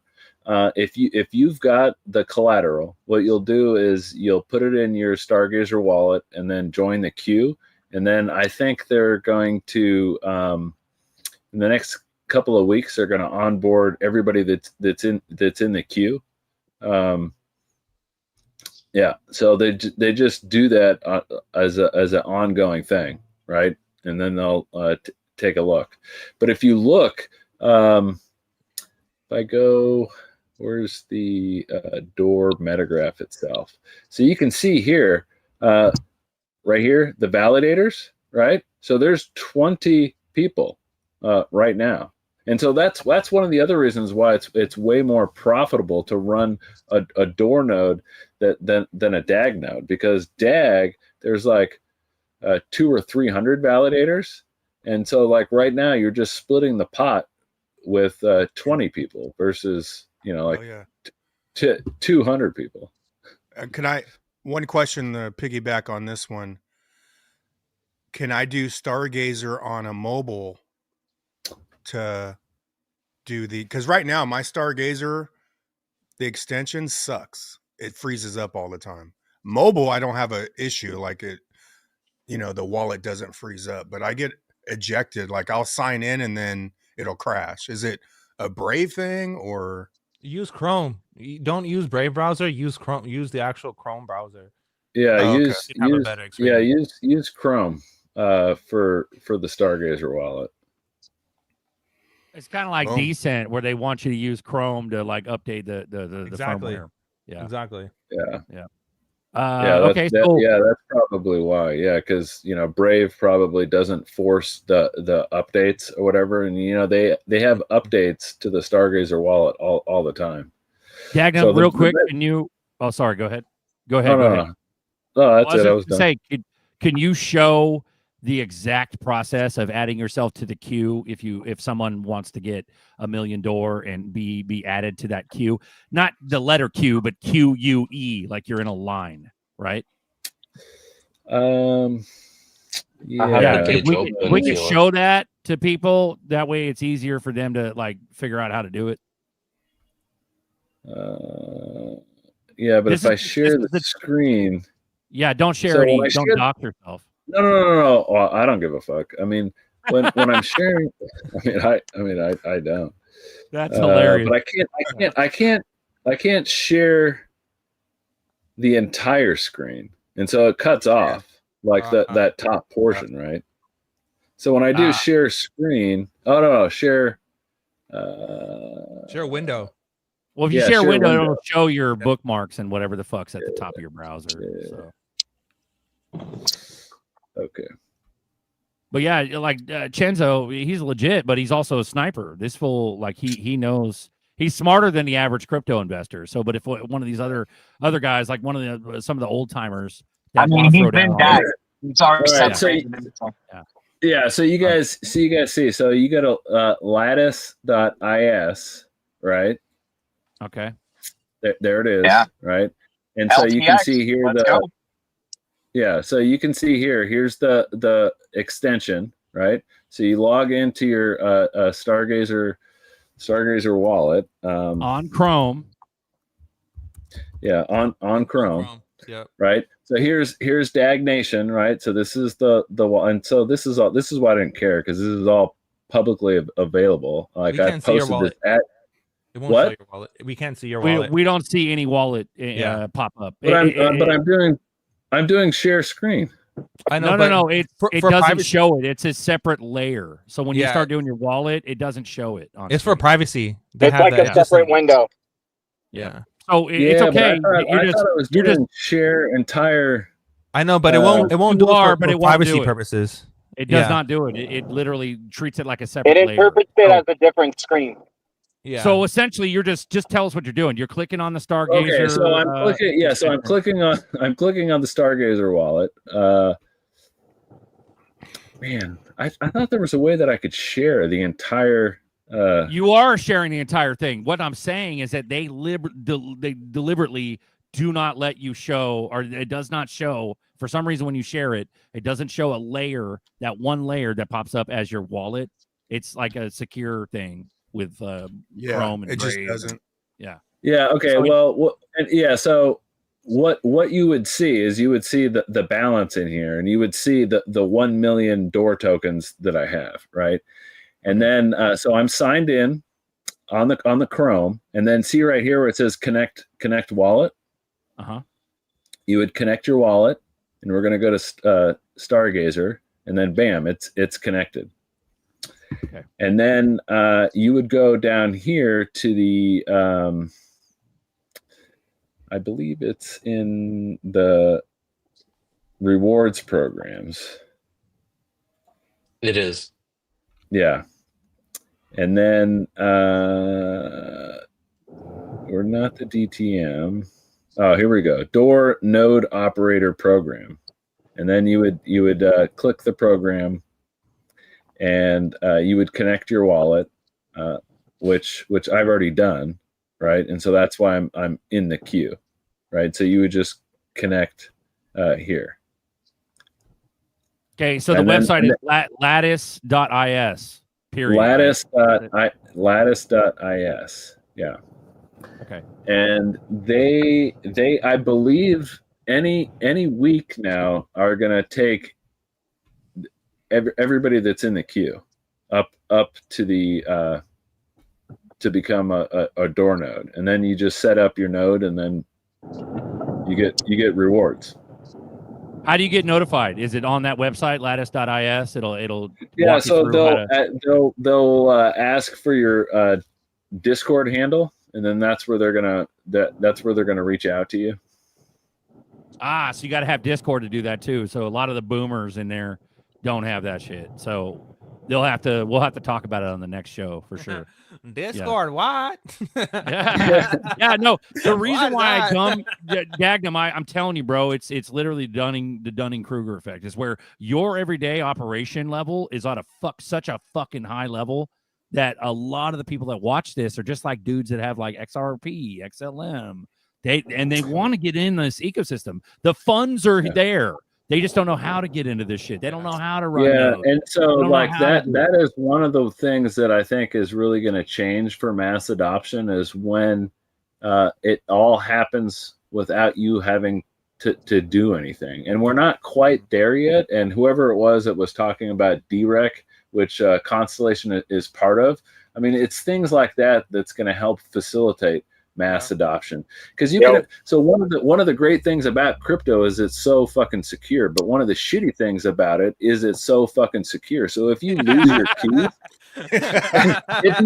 your keys, you are completely fucked, right? You are completely fucked if you lose your keys. I mean, you could literally have millions of dollars, or even for some people, depending on where you live in the world, even thousands of dollars can be like a huge thing, right? And so you could see how devastating that would be if that ever got lost. And so I don't think we really went into like what DREC is, but it's a way for you to recover your keys, right? So like Nerdy would have a piece of the keys,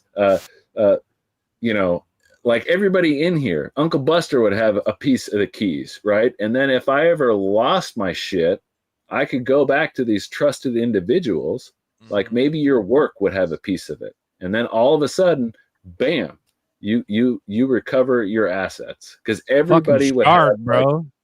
Shard. It's called sharding. Yeah. All right, Monkey Business, you need to shut your fucking mouth. Did I win this decent wallet or what? You better fucking show some appreciation, motherfucker. Love it. Now we're about to run this giveaway, guys. Shout out to Chris. Chris has issues. You have major issues, Chris. He said something about, I want to answer Chris's thing. He said something about Stardust, Journey, something like that. What the fuck? Right is here. That? Yep. Is that Journey token Stardust? Question mark. What is that? Talk about it. Journey. I don't even. What Journey? Does anybody know, Chris? You came in late, bro. What's the up? fuck you talking about, Chris? What the fuck you talking about, bro? Yeah, that's a fun thing. It's like, it's not my audience, it's your audience. I just cuss at these fuckers and they love it for some reason. It's hilarious. Yeah. DDM. Yep. But no, for real, we got a decent giveaway. Hashtag decent right there. DECENT. I misspelled it, so go ahead and do it, because the proper fucking spelling is DE'CENT. So go ahead and do hashtag DECENT in the chat right now, and we're about to run it. and this is a chance to win a decent wallet from Dagnum PI. Boom. So put your shit in. We got 63 entries, which is usually way bigger than most of you. Like, or most of the time when we do a giveaway, that's way bigger. But yeah, hashtag, we got 64 entries. Let's go, dude. So we're about to run this bitch. We're about to get out of here too. Dude, I'm proud of you, Dagnum. You fucking stayed in here for 3 hours, bro. Yeah. That's a big You're the feat. man. Hell Dude, yeah. live streaming for that long, dude, zaps your energy. It's hard. So yeah, the longest speaking of, I think we talked about whatever the fuck that exchange is. Uphold. Yeah, the longest stream that I've ever done with anybody was Dr. Martin from Uphold. Fucking six hours. 6 hours. Wow. That's crazy. He's a smart dude, bro. He got some fucking knowledge. He's a smart dude. Ooh, yeah, he's crazy smart, that guy. Hey, shout out to Uphold if you're watching. Hi. Well, so without further ado, let's fucking run this drum roll. All right, we're gonna run this bitch. We love you. On a count of three backwards. 3, 2, 1. No FOMO, everyone. Good luck and congratulations. Let's run it. Ooh-wee.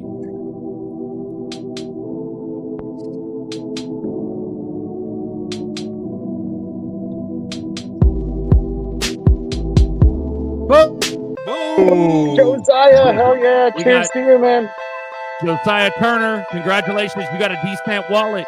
Let's fucking go. Let's fucking go. Let's fucking go now. Congrats, bro.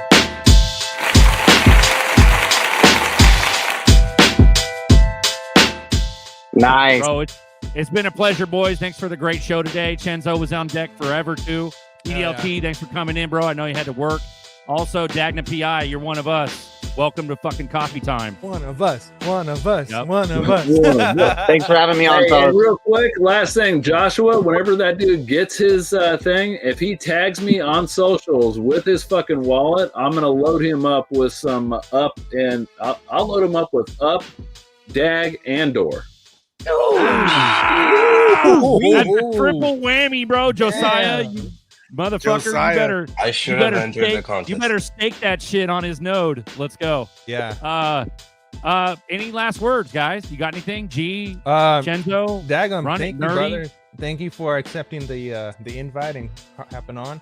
I enjoyed this conversation, bro. You're a genius. You guys are rolling today, bro. You're more than welcome to come on. I mean, bring your audience here. You're more than welcome to come on whenever you want to. If you ever want to talk about anything, come on. Thank you. Appreciate you. Yeah, thanks for having me. Do you offer any services, or do you know anybody in the community who can help setting up nodes? Because I'm somewhat tech savvy, but that's a little above my pay grade. And so I got help in the past for a node on a different chain, and I'm wondering if there's anything, if you or somebody in the community would help with that. Yeah, just DM me. I mean, I don't know where you jumped in on the stream, but I was explaining how we're going through like an easier node management process with the whole entire ecosystem. Nerdy or even you might be familiar with like Dockerized containers. That's what we're moving towards. Just like a simple thing. So it's going to get a whole lot easier to manage and run nodes on the network. Yeah. So for people who don't know what that means the hardware, the amount of hardware you need, the whole program, everything is in one container, and all you do is just mint the container and everything is boom, you're ready, set to go. It's literally one click. That's how Gala is. All the resources and everything. Yep. G, you want to walk us out? Yeah, I appreciate you guys having me in. I'm going to be doing a stream of Deep Reds a little bit later today, maybe in like a few hours at 5 p.m. PST or 6 p.m. PST. Just keep an eye out for the notifications. I'm shadow banned, so you'll probably not get the notification anyway. So just check out for my channel around that time. But so grateful for you guys, and thank you, Dagnum, dude, for the bullishness as always, and just love hearing the DAG love, man. Not enough people talk about Constellation and DAG because it gets lost in the, all the distractions that are around there, man. But yeah, appreciate you, Dagnum, and thank you guys once again. Appreciate you. Hell yeah. Bro, shout out to Baggy for all the fucking years of music. Dagnum, thanks for coming on. Chenzo, GDLT, Nerdy, Buster, and yours true, Zerk. We love you guys. We'll see you on Tuesday night, XRP Boardroom. Also, hit all the subs, hit all the links, hit the likes, share the love. Let's run it. We love you guys. Get some rub. Hit the link below. Get yourself some rub. Flavor your food. Yep. You can also get a discounted descent if you missed it. You get a discount from us in the chat. So, or in the description. We love you guys. Keep your heads up. We'll catch you on the flip later. This is Drops. This is Drops by XRP Bags later.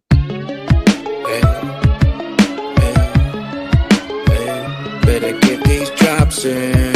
Shouldn't have no other option. Ay, but to get these drops got in. Drops on drops and they coming in fast. And it's been a long journey, just thankful for the chance. Haters in the comments, no pop, they mad. I remember when I got in, only wanted a few stacks. But you can never have enough, keep adding zerps to the stash. And however this thing go, I'm just hoping we free some souls. The richest ducks in Babylon, to find my way and goes. Swimming in a pond of wealth as that liquidity flows. As the story goes,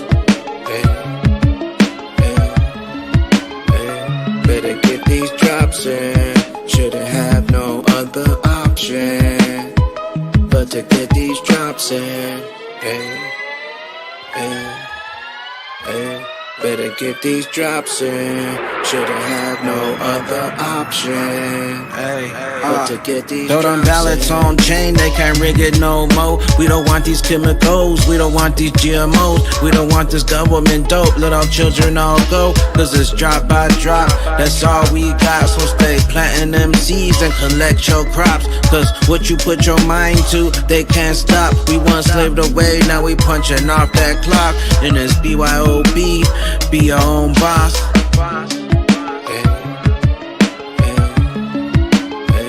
Better get these drops in. Shouldn't have no other option but to get these drops in. Better get these drops in. Shouldn't have no other option but to get these drops in. Drops out, got that newfound wealth. Mansion, got a house, got a new townhouse. We flipping switches, glitches, someone write that down. From glitches in the riches, went down the ghost route. Yacht with a spot, flying spaceship inbound. UFO can't see it and it don't make a sound. We always rose above when they try to hold us down. On that ripple, nipple, dripple, getting drops right now.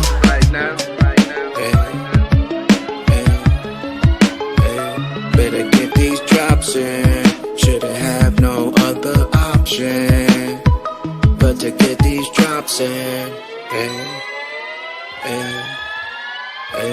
Better get these drops in. Shouldn't have no other option but to get these drops in. Fuck crypto. You don't.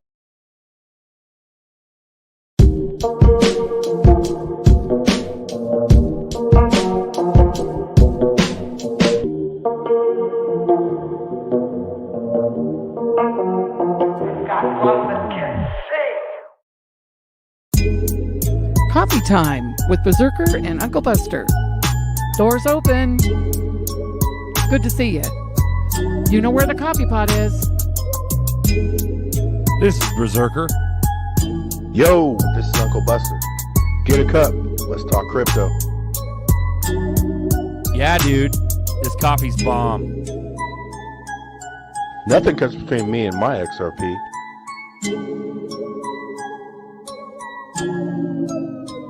All in. Flip that switch. We're coming for that top spot.